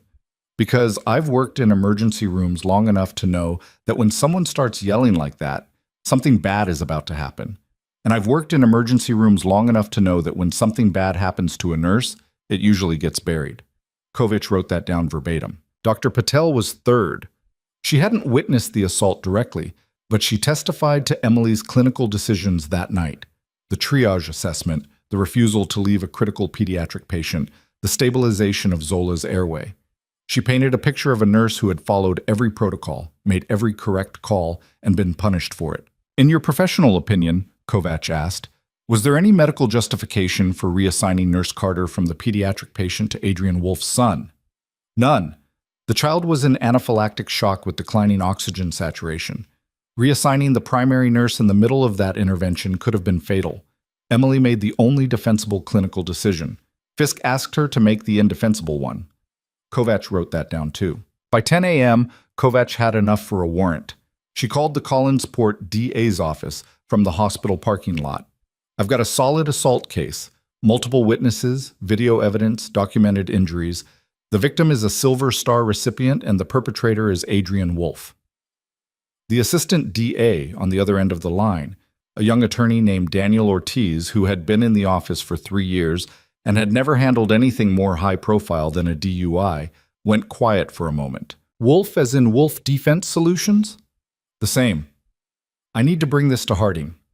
Harding was the district attorney, a politically savvy woman named Catherine Harding, who had held the office for 2 terms and was rumored to be considering a run for state attorney general. Bring it to whoever you want, but the video's already public. The victim has 3 generals vouching for her. And if your office sits on this, It's going to look like you're protecting a billionaire, which I assume is not the look D.A. Harding wants heading into an election cycle. Ortiz didn't argue. He said he'd call back within the hour.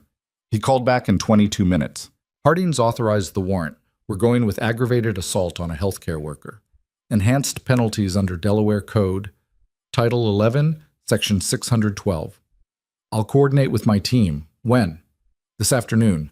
Harding wants it clean, public, and by the book. Kovach hung up and allowed herself a small, grim smile. She'd been a detective for 16 years. She'd seen billionaires walk. She'd seen cases buried under money and political pressure. But this one had too many eyes on it. The video, the generals, the media, the federal investigation spiraling out in every direction like cracks in ice. Adrian Wolfe could afford the best lawyers in the country, but he couldn't afford to make 37 million witnesses forget what they'd seen. At noon, Emily met the lawyer Royce had arranged. Her name was Catherine Aldridge. She was 51 years old, based in Washington, D.C., and she was the kind of attorney other attorneys warned their clients about. She had argued before the Supreme Court twice, won both times, and had a reputation for taking cases that were less about money and more about making a point. She had silver hair cut short, sharp features, and the handshake of someone who had never once been uncertain about anything. They met at a diner 2 blocks from the hospital, Emily's choice because she didn't want to meet in a conference room. She'd had enough of conference rooms. Aldridge ordered black coffee and didn't touch it. Emily ordered scrambled eggs and ate half of them before the conversation started. General Royce briefed me, Aldridge said. I've reviewed the video. I've spoken with Detective Kovach, and I've already filed a civil complaint against Adrian Wolfe, Wolfe Defense Solutions, and Riverside Mercy Hospital. Emily stopped chewing. The hospital? They failed to protect you. Their administrator pressured you to abandon a critical patient. When you were assaulted on their premises, their response was to suspend you. They created the conditions for the assault and then punished you for surviving it. That's institutional liability, and I intend to pursue it aggressively.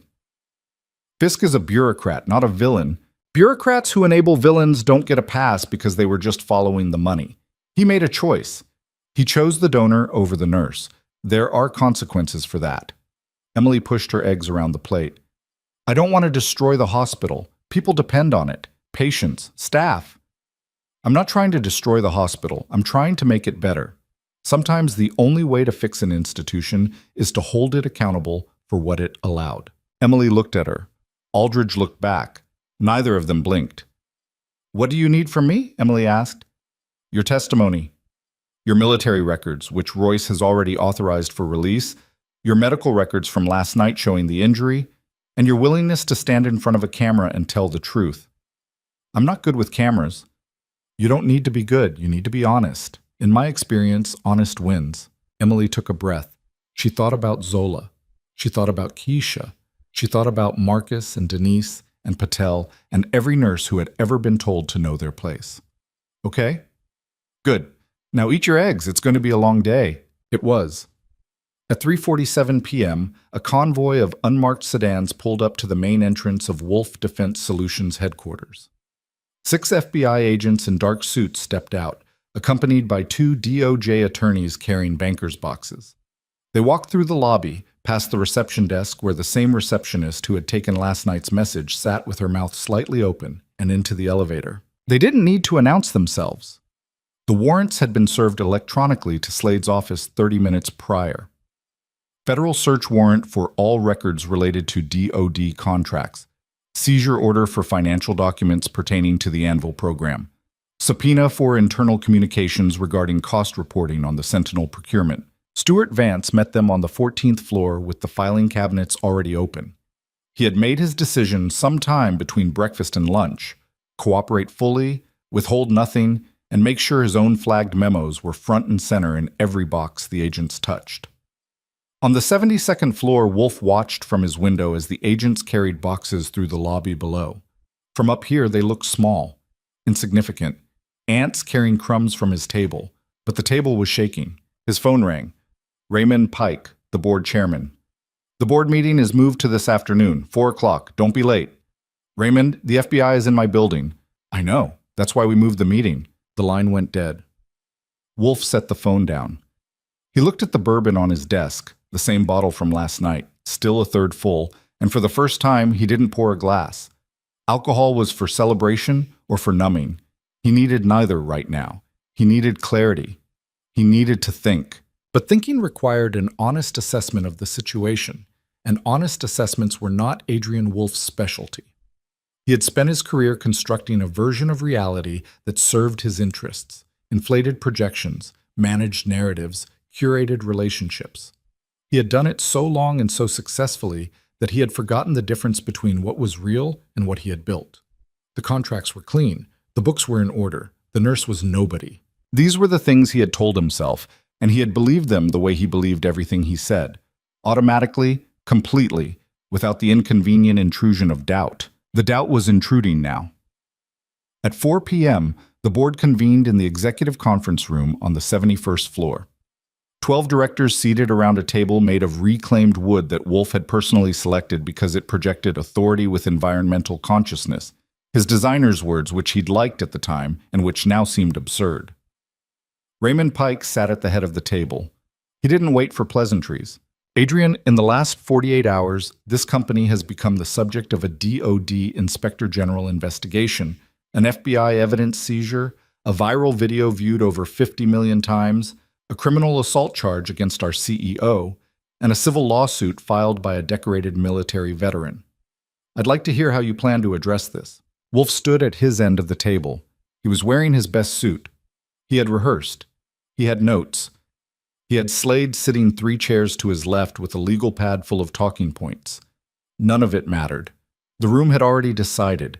He could see it in their faces, the averted eyes, the folded arms, the particular stillness of people who have made up their minds and are simply waiting for the formality to conclude. The assault charge is a mischaracterization of Adrian, Pike's voice cut like a scalpel. There is a video. We've all seen it. You struck a woman in a hospital. That is not a mischaracterization. That is a fact. Please don't insult this board by pretending otherwise.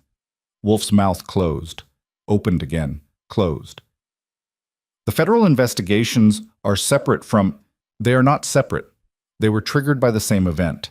You assaulted a person who happened to have connections to senior military leadership, and those connections shook a tree that was apparently full of things we should have known about. Pike leaned forward. Were there irregularities in the Anvil contracts? Stuart Vance flagged some issues that were addressed. Were they addressed, or were they buried? Because the FBI doesn't raid a building over issues that were addressed. Silence. The kind of silence that has weight. Pike looked around the table. I'm calling for a vote. Motion to suspend Adrian Wolf as CEO of Wolf Defense Solutions, effective immediately, pending the outcome of all ongoing investigations. You can't do this. Wolf's voice was low, controlled. But the control was costing him everything. We can. Article 7 of the Corporate Charter. Suspension by 2/3 majority in cases of conduct detrimental to the company. I believe we have sufficient grounds. Pike looked around the table. All in favor? 10 hands went up. Out of 12 directors, 10 raised their hands without hesitation. The 11th, a woman named Sandra Cho, who had been on the board for 2 years and owed her appointment to Wolf, raised hers slowly, reluctantly, after looking at the 9 others and understanding the math. 11-1. The single holdout was Wolf himself, who hadn't voted because he was standing at the end of the table with his hands flat on the reclaimed wood, staring at the people he had appointed, promoted, enriched, and controlled for the better part of 2 decades. Motion carries, Pike said. Adrian, we'll need your access cards and company devices before you leave the building. Security will escort you. Escort me? This is my building. My name is on the... Your name is on a lot of things. That's part of the problem. Wolf looked at Slade. She was packing her legal pad into her briefcase. She didn't meet his eyes. Victoria. I'll be in touch regarding your personal legal matters, she said. But as of this moment, I'm representing the company, not you. The sentence landed like a door slamming shut. Wolf stood alone at the end of a table that suddenly felt very long, in a room that suddenly felt very empty, in a building that bore his name but no longer belonged to him. Security arrived. 2 men in gray suits who had worked for Wolf for years, who had opened doors for him, carried his briefcase, called him sir. They stood in the doorway with the uncomfortable posture of people who were about to do something they'd never imagined doing. Mr. Wolf, if you'll come with us. Wolf straightened his tie. He buttoned his suit jacket. He walked between the two security guards with his chin up and his back straight, because that was the only thing he had left, the performance of dignity and the absence of the real thing. They rode the elevator down 72 floors in silence. In the lobby, through the glass doors, he could see the news cameras. They were already there. Of course they were.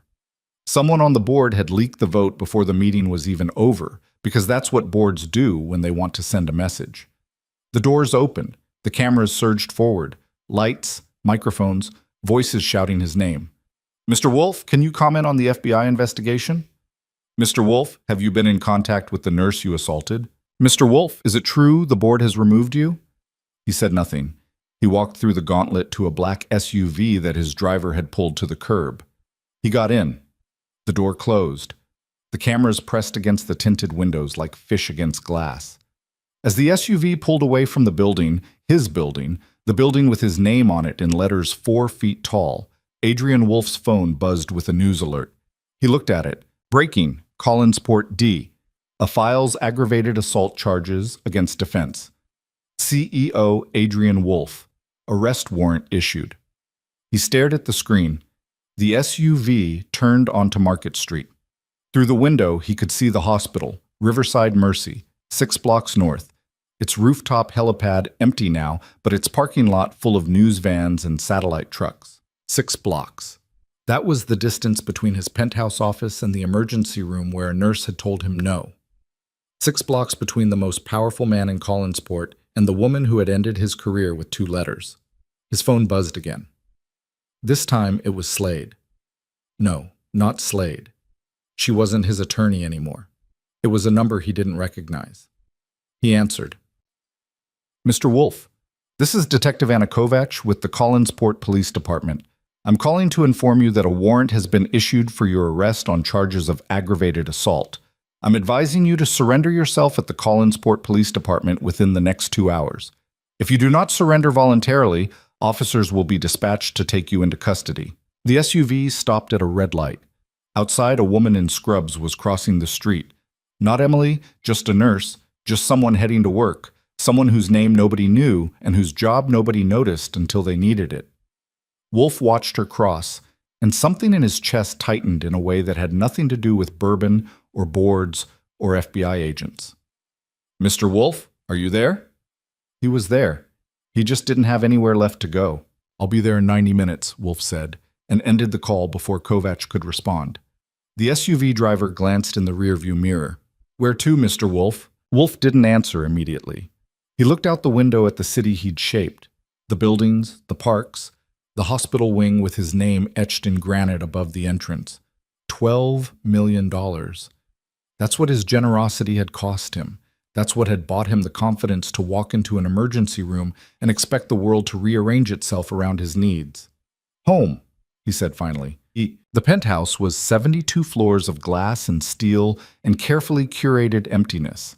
His wife had left him 4 years ago. Amicable divorce, 7-figure settlement, joint custody of Tyler that she'd exercised exactly twice before deciding full-time motherhood wasn't her calling.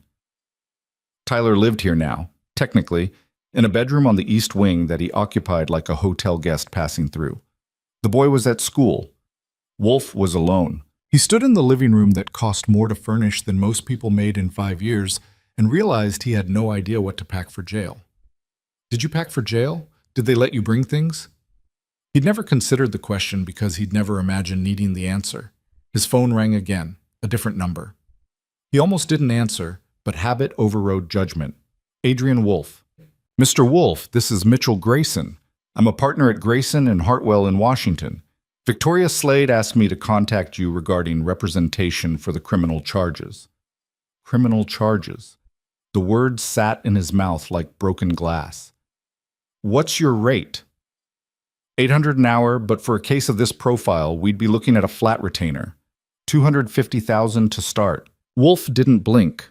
$250,000 was what he spent on landscaping. Done. I need you at the Collinsport Police Department in 90 minutes. I'm in D.C. I can be there in 3 hours. Not good enough. I'm surrendering in 90 minutes.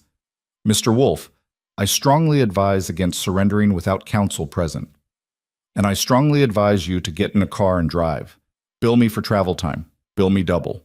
But be there." He hung up. He went into his bedroom, changed into a different suit, navy instead of charcoal, because he remembered reading somewhere that navy photographs better than black, and stared at himself in the mirror. The face looking back was the same face that had been on the cover of Forbes 3 years ago. The same face that smiled from the wall of the country club. The same face that investors trusted and senators called by his first name. It was also the face of a man about to be arrested. At the Collinsport Police Department, Detective Kovacs was briefing the team that would handle the intake. 2 uniformed officers, a booking sergeant, and a photographer who had worked there long enough to have processed everyone from drunk drivers to murderers without a flicker of expression. "This is going to be public," Kovacs said. "There are already cameras outside. When he walks in, every second will be recorded and dissected. I want this clean, by the book. No commentary, no opinions, no anything that can be twisted into a story about bias or persecution. We do our job and let the evidence speak." The sergeant, a stocky woman named Rivera, who had been with the department for 19 years, nodded. "What about protective custody? High-profile defendant? This much media attention. Standard holding. He's not a flight risk and he's not in danger.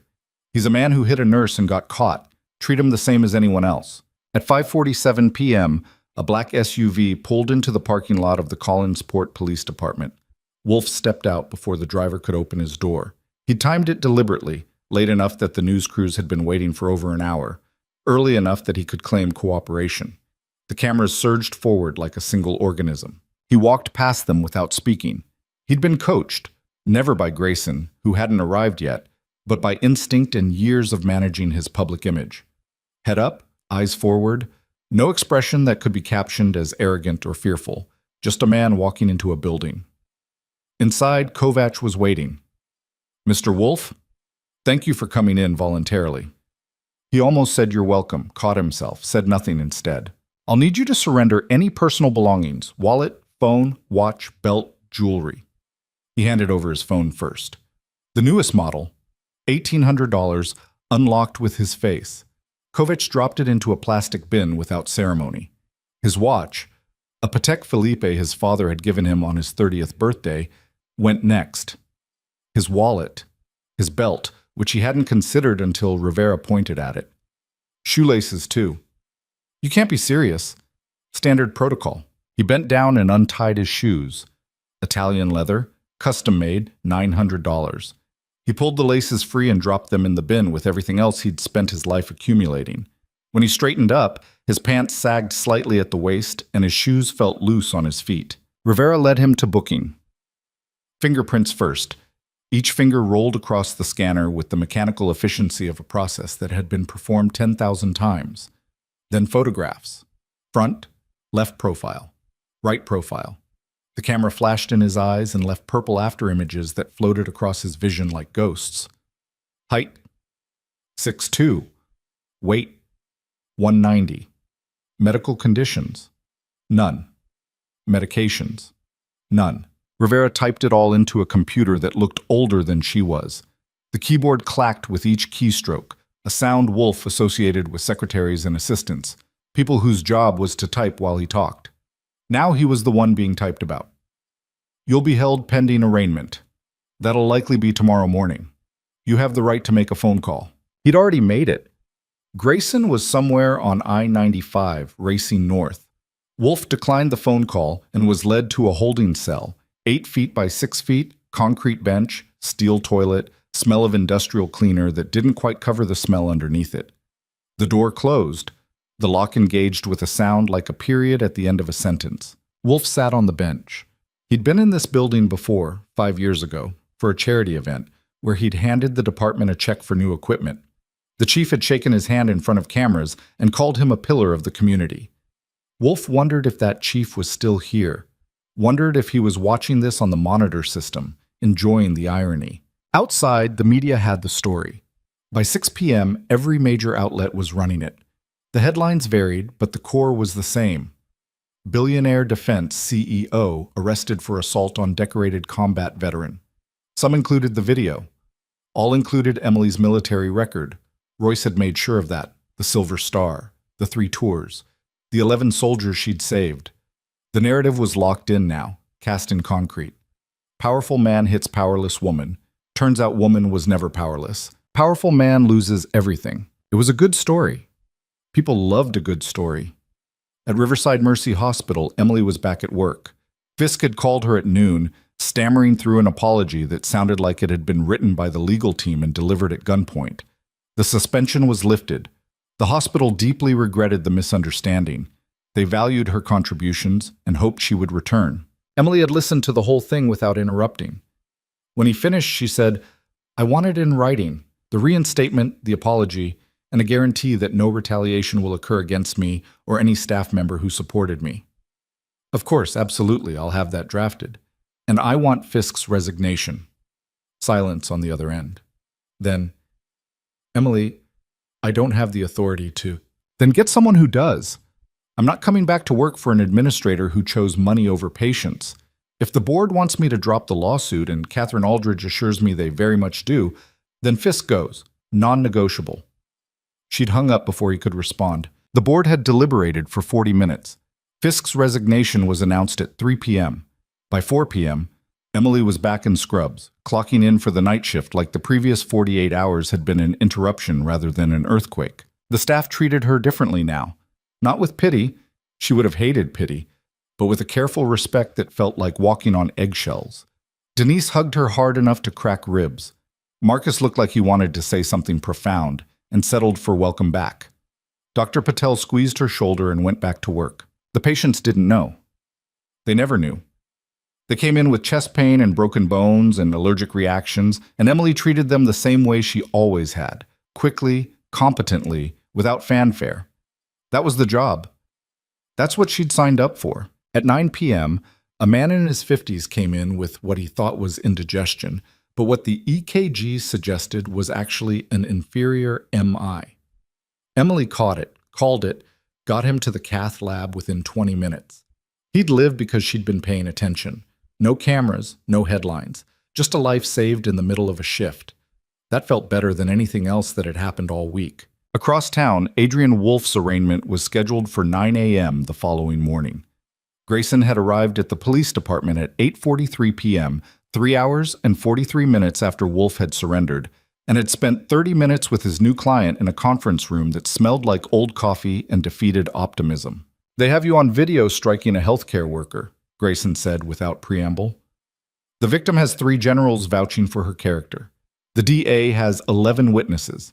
This is not a case we can win at trial." "Then what am I paying you for?" "Damage control, plea negotiation. Best case scenario, you plead to simple assault, we argue mitigating circumstances. You get probation and community service. Worst case, aggravated assault stands. You serve 18 months and your career is over." "My career is already over." Grayson looked at him. "Then what do you want from me?" Wolf didn't have an answer. He wanted to rewind 3 days. He wanted to walk out of that emergency room without raising his hand. He wanted his son to look at him the way he used to instead of the way he did now, with something that looked uncomfortably like shame. "Keep me out of prison," Wolf said. "I'll do my best." The arraignment the next morning was a circus. The courthouse steps were packed with cameras, protesters holding signs, some supporting Emily, some calling for Wolf's head, one particularly creative sign that read, "Billionaires, not above nurses, not above the law." Inside, the gallery was standing room only. Reporters filled the back rows, courthouse regulars who came for the spectacle filled the middle. The front row had been reserved, and Emily sat there with Catherine Aldridge on her left and General Royce on her right. Wolf was brought in through a side door. He wore the Navy suit he'd changed into yesterday, now wrinkled from a night in holding. His hands were cuffed in front of him, a small mercy Grayson had negotiated, and his hair, usually immaculate, was disheveled in a way that made him look older than 55. He saw Emily. Their eyes met across 20 feet of courtroom air. She didn't look away, didn't glare, just looked at him with the same calm, evaluating expression she'd had right before he hit her. He looked away first. The judge, a no-nonsense woman named Miriam Caldwell, who had a reputation for despising celebrity and wealth in equal measure, called the court to order. The People versus Adrian Michael Wolf. Charges are aggravated assault on a healthcare worker under Delaware Code Title 11, Section 612. How does the defendant plead? Grayson stood. "Not guilty, Your Honor." A murmur ran through the gallery. Aldridge leaned over and whispered to Emily. "Standard. Don't read into it." Judge Caldwell set bail at $500,000. High for an assault case. But Caldwell had watched the video and had opinions about men who hit women. Wolf posted it within an hour through a bail bondsman, because even his frozen assets were more liquid than most people's liquidity. He walked out of the courthouse into a wall of cameras and questions he didn't answer. His driver was waiting. He got in. The SUV pulled away. He was free. Technically. In the same way a fish on a hook is free until the line goes taut. Over the next 72 hours, the investigation into Wolf Defense Solutions unfolded with the methodical brutality of a controlled demolition. The FBI's forensic accountants found what Stuart Vance had been flagging for years: inflated cost reports on the Anvil program, unbilled subcontractor markups that had been pocketed rather than passed through to the government, falsified testing documentation on the Sentinel equipment. Every rock they turned over had something crawling underneath it. The DoD suspended all active contracts pending the investigation's outcome. Wolf Defense Solutions stock, publicly traded for the last 8 years, lost 63% of its value in 3 days. 2 institutional investors filed suit for securities fraud. A shareholder class action followed 24 hours later. The board appointed an interim CEO, a CFFO named Robert Landry, who had been with the company for 6 years and had kept meticulous records of every questionable decision he'd been ordered to execute. Landry turned those records over to the FBI within 48 hours of his appointment. He was granted immunity in exchange for cooperation. The walls were closing in with mathematical precision. On day 4, Tyler Wolf, 16 years old, lacrosse team captain, owner of a broken wrist and a conscience he was just beginning to understand, asked his father a question over breakfast that neither of them had been ready for. "Did you really hit that nurse?" Wolf looked up from his coffee. They were in the penthouse dining room, 72 floors above a city that was eating his name alive. Tyler was eating cereal. The wrist was in a cast covered in signatures from friends who didn't know what else to say. "It was more complicated than, 'I was there, Dad. I saw it. You hit her because she wouldn't leave a kid who was dying. I saw the whole thing." Wolf set down his coffee. "Tyler, I told Mom. She's filing for full custody. Her lawyer called yesterday." The sentence hit harder than anything the FBI had thrown at him. Wolf felt something crack in his chest, something that had been holding since the arraignment, since the arrest, since the slap that had started this entire unraveling. "She can't do that." "She can. Her lawyer says the assault charge makes you an unfit parent, and you know what's messed up? I don't think she's wrong." Tyler stood up. He left his cereal half-eaten on the table and walked to his room. The door closed. Not a slam. Tyler had never been a slammer, but the quiet click of a door closed with finality. Wolf sat alone in a dining room designed to host 12 and thought about the last time he and Tyler had eaten a meal together without phones, without silence, without the specific emptiness that had defined their relationship since the divorce. He couldn't remember one. On day 6, the plea offer came. Grayson presented it in his office, a converted brownstone in downtown Collinsport that Wolf had driven past 1,000 times without noticing. The office smelled like old books and new money, and Grayson delivered the news with the clinical detachment of a surgeon explaining an amputation. DeHarding is offering a deal. You plead guilty to aggravated assault, 18 months incarceration, suspended to 6 months with good behavior, 5 years probation, $100,000 fine payable to a fund for healthcare worker safety. Public apology to the victim.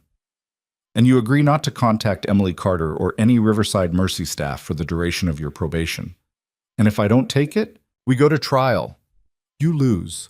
The video alone convicts you, and that's before they put Emily Carter on the stand with 3 generals sitting behind her. You get the maximum, 3 years. No suspension, full sentence, and the civil suit will bury you financially. Wolf looked out the window. The brownstone faced a park where children were playing. He watched a father push his daughter on a swing, high, then higher, her laughter carrying through the glass. What about the federal charges? Those are coming separately. DOJ is building a case for defense contract fraud. That's 5 to 10 years if they convict. But that's a different fight, and honestly, Adrian, you need to pick your battles. The assault case is lost. Plead out, serve your time, and preserve whatever resources you have left for the fraud defense. 6 months. It's the best offer you're going to get. Wolf thought about the holding cell, about shoelaces and fingerprints and the smell of industrial cleaner. About 6 months of that, every day, while his company collapsed and his son learned to live without him, and Emily Carter went back to saving lives like nothing had happened. I need time to think. You have 48 hours. After that, the offer expires and we go to trial. Wolf left the office. He walked through the park where the father was still pushing his daughter, where couples sat on benches and joggers ran past with earbuds and empty minds.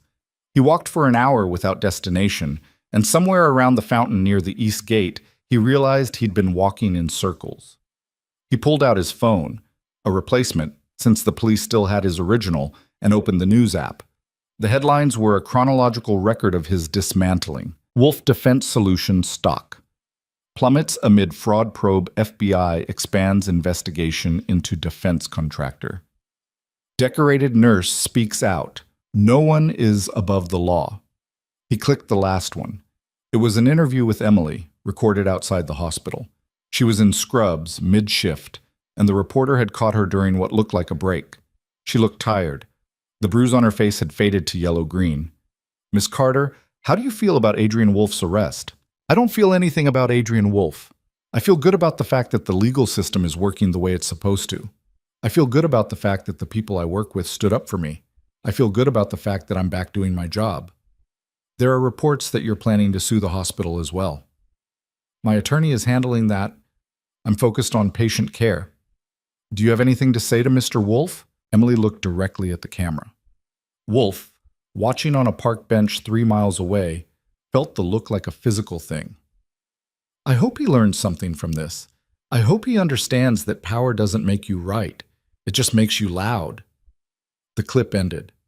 Wolf sat with the phone in his hand, and for the first time since this started, he allowed himself to examine the thing he'd been avoiding, the possibility that he was exactly who they said he was. Not a visionary, not a titan, not a philanthropist whose generosity made him untouchable. A man who had built an empire on contracts that didn't survive scrutiny. A father who had lost his son's respect in the time it took to raise a hand.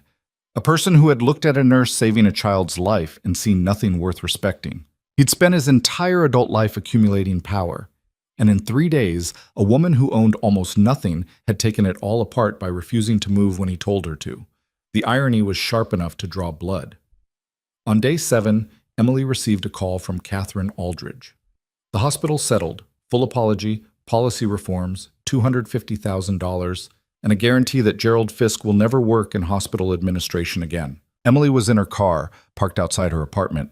She'd just finished a 12-hour shift and her feet hurt and her back ached, and the number Aldridge had just said didn't feel real. $250,000? They wanted to avoid discovery. We had emails, internal memos, recorded phone calls between Fisk and Wolf.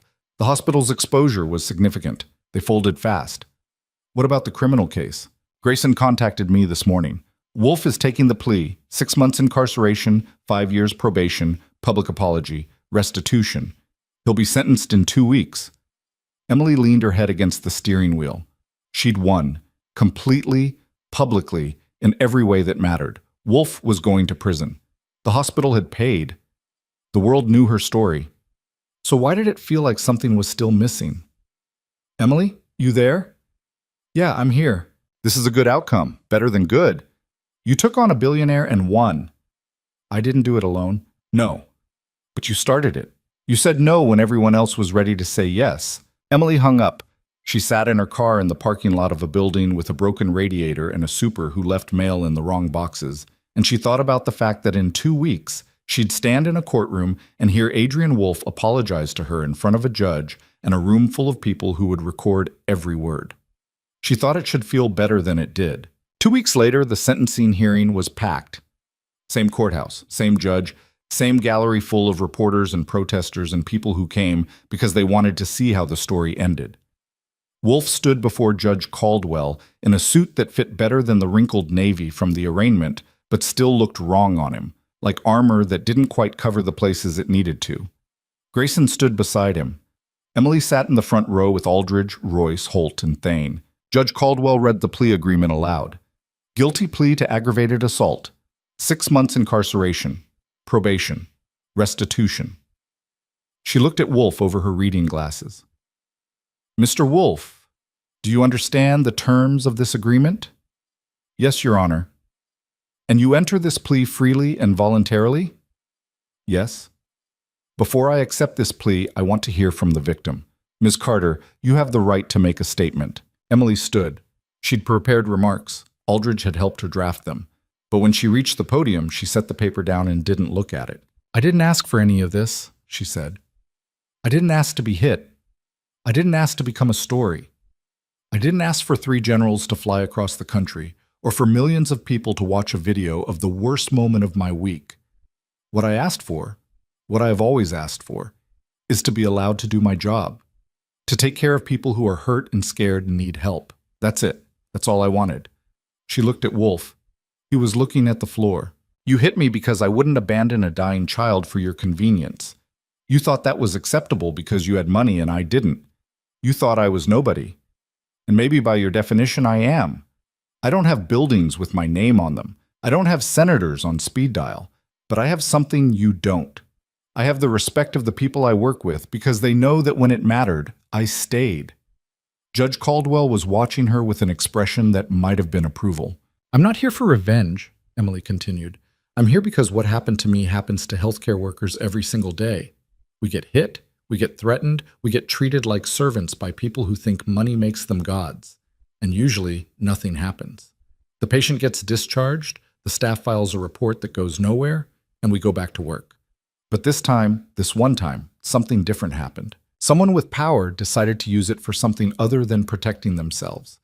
And I want every nurse, every doctor, every person who's ever been told to know their place to see this and understand that we deserve better. She stepped back from the podium. The courtroom was silent. Judge Caldwell addressed Wolf directly. Mr. Wolf, I'm accepting your guilty plea. Before I impose sentence, do you have anything to say? Grayson had prepared a statement. Wolf had it in his pocket, 2 pages, carefully worded, designed to express remorse without admission of broader culpability. He felt the paper through his suit jacket. He thought about his son, who wasn't here. He thought about Tyler's face when he'd said, I don't think she's wrong. He left the statement in his pocket. I was wrong, he said. I hit someone who was doing her job because I thought my priorities were more important than her patient's life. I thought I had the right to do that because I'd spent 30 years in a world that told me I did. I was wrong. And I'm sorry. It wasn't eloquent, it wasn't moving, but it was honest, and honesty from Adrian Wolf was rare enough to land with weight. Judge Caldwell sentenced him to the terms of the plea. 6 months in Delaware Correctional Center, 5 years probation. $100,000 fine. No contact with Emily Carter or Riverside Mercy staff. Court is adjourned. Wolf was led out through the side door. Emily watched him go. She felt Royce's hand on her shoulder, steady, grounding. She took a breath and let it out slowly. Outside, the cameras were waiting. Emily walked down the courthouse steps with Aldridge running interference and the 3 generals forming a human shield. The questions came fast and overlapping, a wall of noise she didn't try to parse. At the bottom of the steps, she stopped. Aldridge looked at her. You don't have to say anything. I know. Emily turned to face the cameras. She waited until the shouting died down into something close to silence. I'm going back to work, she said. That's all. She walked to her car, the 12-year-old Honda with the dent in the passenger door, and drove back to Riverside Mercy Hospital. Her shift started in 40 minutes. She clocked in 3 minutes early, the way she always did, and went to work saving lives in the same emergency room where this had all started. In his cell at Delaware Correctional Center, Adrian Wolf lay on a bunk that was too short and too hard and stared at a ceiling that was too close. He thought about the penthouse he'd left, the office he'd lost, the son who wouldn't return his calls. He thought about a nurse who'd pulled 3 generals from a burning convoy and then spent 3 years emptying bedpans without telling anyone. He'd called her nobody. The irony would keep him awake for a long time. 6 months passed. The way time passes in hospitals, one shift bleeding into the next, Measured in vitals checked and IVs changed and coffee going cold on the counter. Emily worked. That's what she did.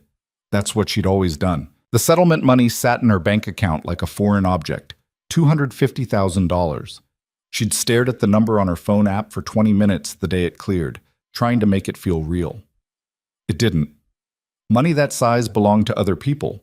People who drove new cars and took vacations and didn't check their account balance before buying groceries. She used $15,000 to pay off debt. Another 10 went to fixing the radiator in her apartment and replacing the Honda's transmission. The rest just sat there, accumulating interest she didn't need, solving problems she didn't have. What she wanted couldn't be bought. On a Tuesday in March, 7 months after the slap that had ended Adrian Wolf's empire, Emily was restocking Trauma Bay 2 when her phone buzzed. General Royce. She almost didn't answer. She was mid-shift, and phone calls during work meant someone needed something she probably didn't have time to give. She answered anyway. James? You busy? I'm always busy. I need 10 minutes. In person, I'm downstairs. Emily looked at the clock. Her break wasn't for another hour. She looked at the ER, moderate chaos, nothing critical.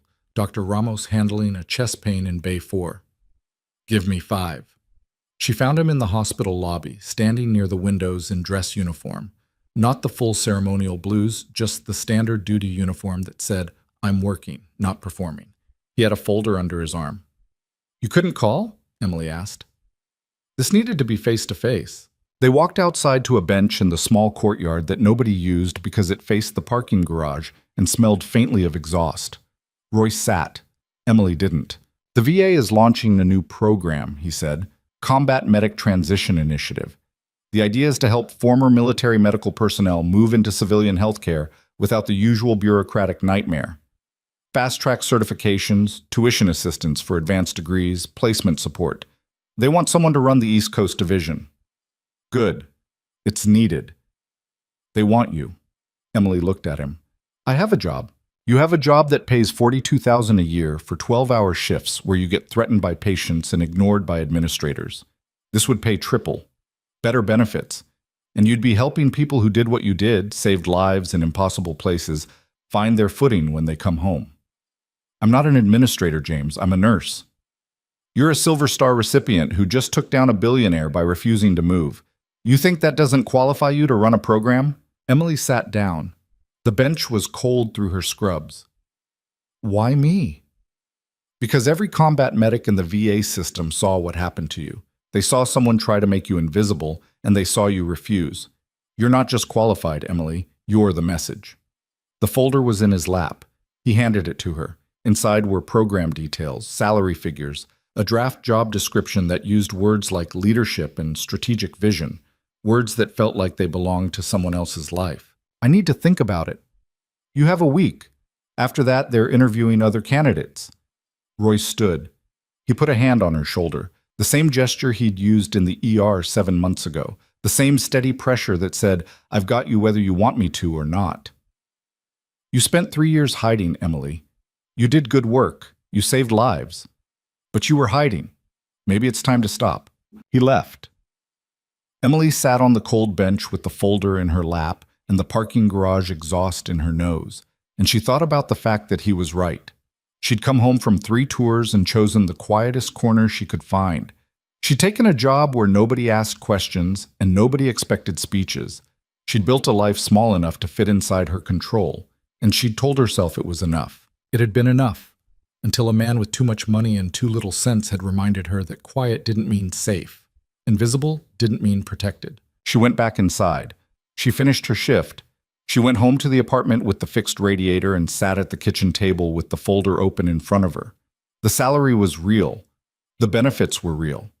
The job description talked about building partnerships with hospitals, VA centers, medical schools. It talked about advocacy and policy and systemic change, the kind of work that happened in conference rooms, not trauma bays.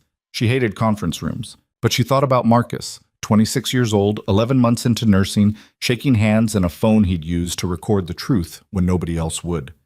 She thought about every other Marcus out there, every combat medic coming home with skills that didn't translate and trauma that did.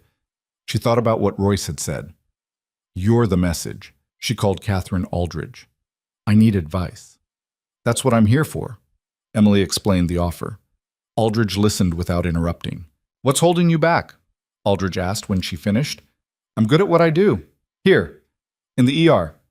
I know how to run a code, place a line, manage a crashing patient. I don't know how to run a program. You didn't know how to take down a defense contractor either. You learned. That's different. How? Emily didn't have an answer. She sat with the phone pressed to her ear and the folder open on the table, and no good reason except fear. The small, persistent fear that she'd take the job and fail at it, that she'd be exposed as someone who could save lives but couldn't lead them. Take the job, Aldridge said. If it doesn't work, you can always go back to the ER. But if you don't try, you'll spend the rest of your life wondering what you could have built. Emily thanked her and hung up.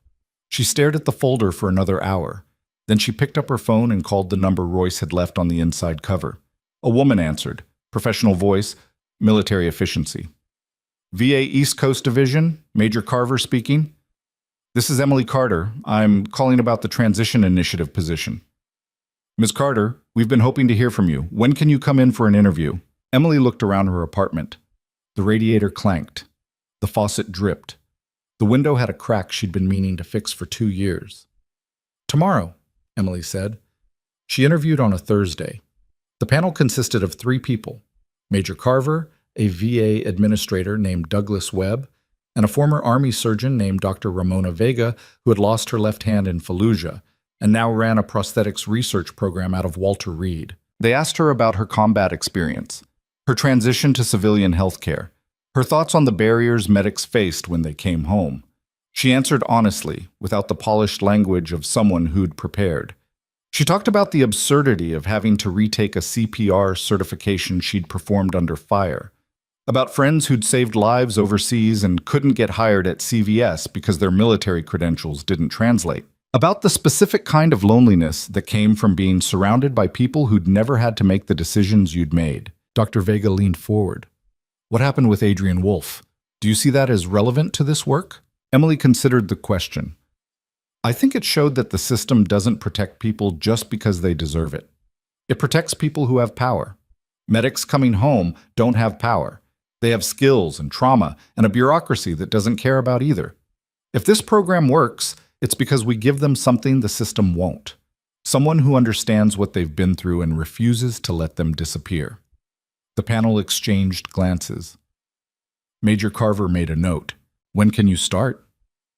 Emily gave notice at Riverside Mercy 2 days later. Dr. Patel took it hard. You're making a mistake, Patel said. They were in the break room, mid-shift, surrounded by the ambient noise of monitors and overhead pages. Maybe.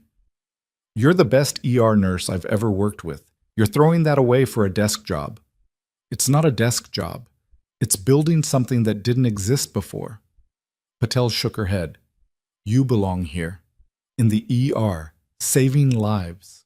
I'll still be saving lives, just differently. Denise was more pragmatic. You're too good for this place anyway. Go fix the system. We'll still be here screwing up IVs when you're done. Marcus cried. He tried to hide it, but his eyes were red and his voice cracked when he said, You're the reason I stayed. After everything that happened, I almost quit. But you came back, and I thought if you could keep going, so could I. Emily put a hand on his shoulder. You don't need me to keep going, Marcus. You already know how. Her last shift was a Saturday night in April. The ER was packed. A multi-car pileup on Route 9, 2 overdoses, a kitchen fire, and the usual parade of broken bones and bad decisions. Emily worked it the way she'd worked 1,000 shifts before. Steady, efficient, invisible. At 6:47 a.m., she clocked out for the last time. She walked through the parking lot in the early morning light, past the helipad where 3 generals had landed 7 months ago, past the employee entrance where she'd been told to leave and had refused. She got in the Honda, which ran smoothly now, transmission humming like it had something to prove, and drove away from Riverside Mercy Hospital without looking back. The VA East Coast Division offices were in a renovated building in Baltimore, 40 minutes north of Collinsport. Emily's office was on the 3rd floor, overlooking a parking lot that was identical to every other parking lot she'd ever seen. She had a desk, a computer, a phone that rang constantly, and an assistant named Lisa who seemed to believe Emily knew what she was doing. She didn't. Not at first. The learning curve was vertical. Program budgets, partnership agreements, credentialing requirements, policy briefs, conference calls with hospital administrators who talked in acronyms and assumed she spoke their language. She learned. The same way she'd learned to intubate under fire, by doing it badly until she could do it right. Within 3 months, the program had placed 47 former combat medics in civilian healthcare positions. Within 6 months, they'd partnered with 12 hospitals and 3 nursing schools. By the end of the first year, Emily was testifying before a Senate subcommittee on veteran healthcare, sitting at a table with a microphone and a panel of senators who asked questions she answered without notes. Senator Hartley, the same senator whose office had asked questions about Wolf's Sentinel procurement, leaned into his microphone. Ms. Carter, you've accomplished in 1 year what most programs take 5 to build.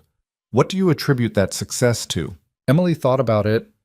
I know what these medics are going through because I went through it. I'm not guessing. I'm not theorizing. I lived it.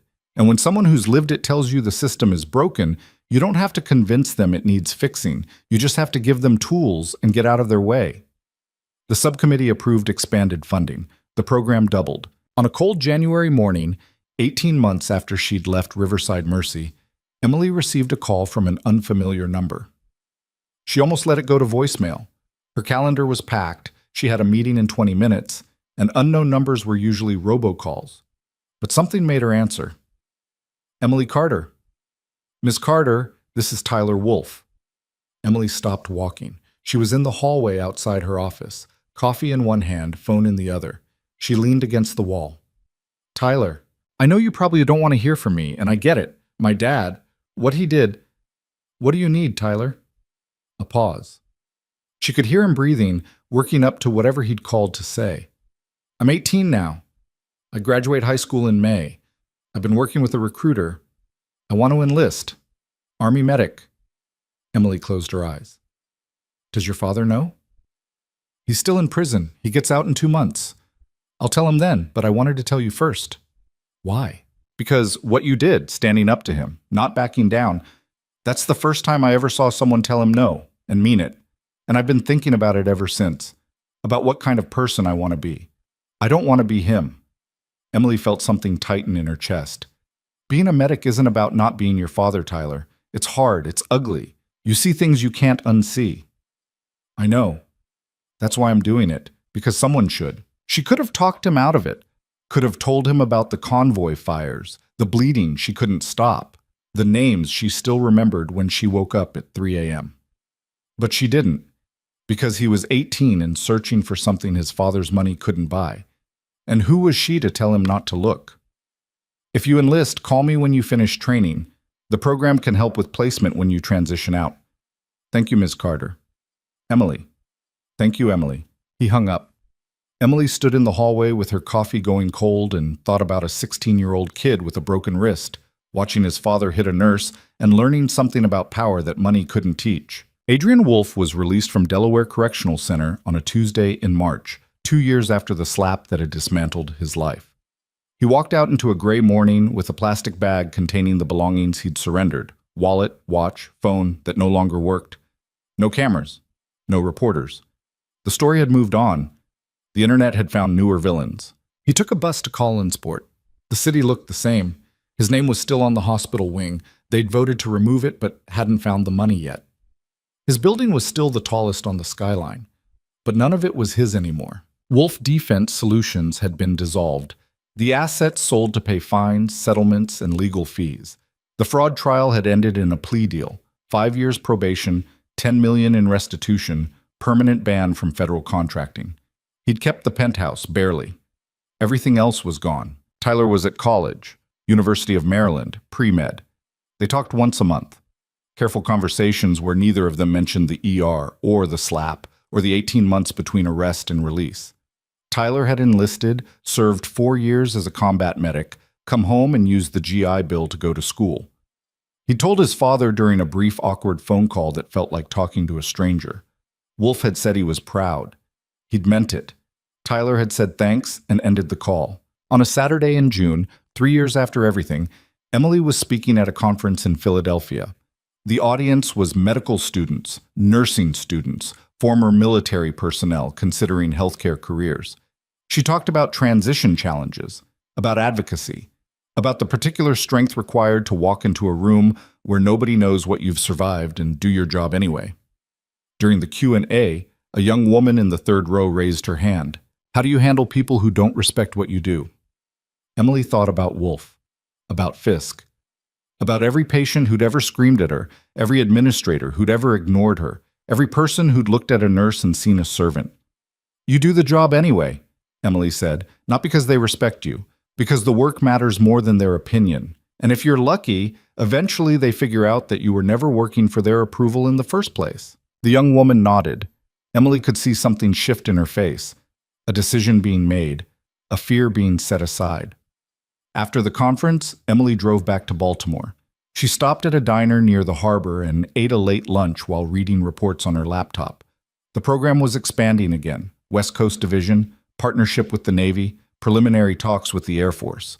There was talk of her testifying before Congress. There was talk of a national rollout. There was talk of her face on the cover of a magazine with a headline about power and transformation and women who refused to stay silent. She'd turned down the magazine. She didn't need a cover. She needed the work to matter. Her phone buzzed. A text from Royce. Proud of you, Valkyrie 3. She smiled, texted back, stop calling me that. Never. She paid the check and drove home to an apartment that was bigger now. She'd moved 6 months ago, used some of the settlement money, got a place with windows that didn't crack and a radiator that didn't clank. She had furniture that matched, plants that were still alive, pictures on the wall, her and the generals at the program launch, her and Marcus at his wedding, her shaking hands with Senator Hartley after the subcommittee hearing. No pictures of the ER, no pictures of Wolf. That part of her life existed in a folder in her desk drawer, news clippings, legal documents, a copy of the video she'd never watched. She kept it the way you keep a scar, not to look at, just to know it was there. On a Sunday morning in October, 4 years after the slap, Emily woke early and went for a run along the harbor.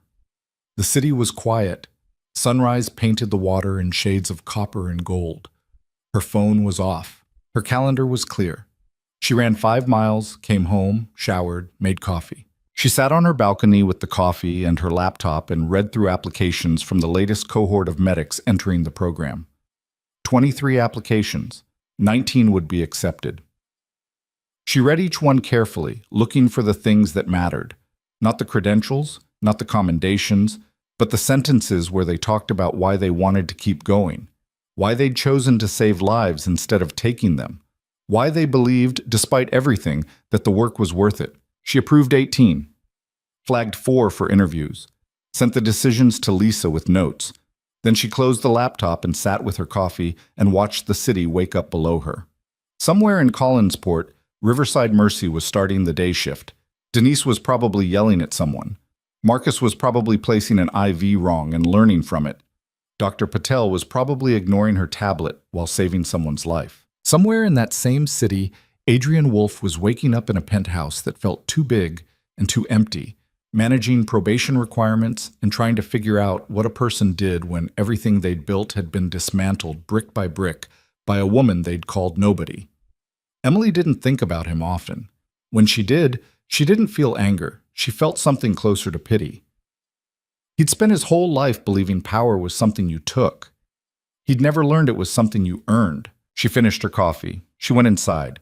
She had work to do, calls to make, budgets to review, partnerships to build. The kind of work that didn't make headlines but changed lives, one placement at a time, one medic at a time, one person who'd been told they were invisible learning that they never had been. Emily Carter had been a lot of things. Combat medic, Silver Star recipient, ER nurse, victim, survivor, administrator. But the thing she was most proud of, the thing that mattered more than the medals or the settlements or the Senate testimony, was simpler than all of that. She was someone who had stood in an emergency room and been told to move, and she had looked at a dying child and said no. Everything else had followed from that. The generals, the arrest, the trial, the program. The lives changed and saved and redirected. All of it started with one word, no. Not because she was fearless, Not because she was powerful, because she understood something Adrienne Wolfe never had, that some things matter more than the person telling you to stop mattering. She picked up her phone, turned it on. The notifications loaded, emails, messages, calendar reminders. She scrolled through them with the practiced efficiency of someone who had learned to manage chaos without being consumed by it. At the bottom of the list was a voice message from a number she didn't recognize. She almost deleted it. Then she listened. "Ms. Carter, my name is Sarah Jennings. I'm a former Navy corpsman. I saw you speak in Philadelphia last year, and I just wanted to say thank you. I've been trying to get hired as a civilian paramedic for 2 years and getting nowhere. Your program helped me get certified, get placed, and last week I started my first shift. I saved a kid's life yesterday. A car accident. She's going to be okay, and I wanted you to know that none of that happens without what you built. So thank you." The message ended. Emily sat with the phone in her hand and felt something she hadn't felt in a long time. Not pride. She'd never been comfortable with pride. Not satisfaction. The work was never done. Something simpler. Purpose. She had found the thing worth doing. The thing that didn't require cameras or headlines or people telling her she mattered. It mattered because it worked. Because Sarah Jennings saved a kid yesterday. Because Marcus was still working. Because Tyler Wolfe had chosen to be a medic instead of a billionaire's son. Emily put the phone down. She looked out at the harbor, at the water catching the morning light, at the city full of people who would never know her name but whose lives were quieter, safer, better, because she had refused to move when someone told her to. She thought about the nurse she'd been 4 years ago, the one who clocked in and clocked out and kept her head down and told herself small was enough. That nurse had been wrong. Small wasn't enough.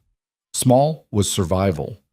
What came after survival was the choice to be loud when it mattered, to stand when it cost something, to look at power and refuse to blink. Emily Carter had made that choice in an emergency room at 8:47 p.m. on a Friday night, and she'd been making it every day since. She would keep making it, because some people spent their lives trying to be seen, and some people spent their lives making sure that when they were finally seen, it was for something that mattered. Emily had chosen the second path, and she wasn't done walking it yet.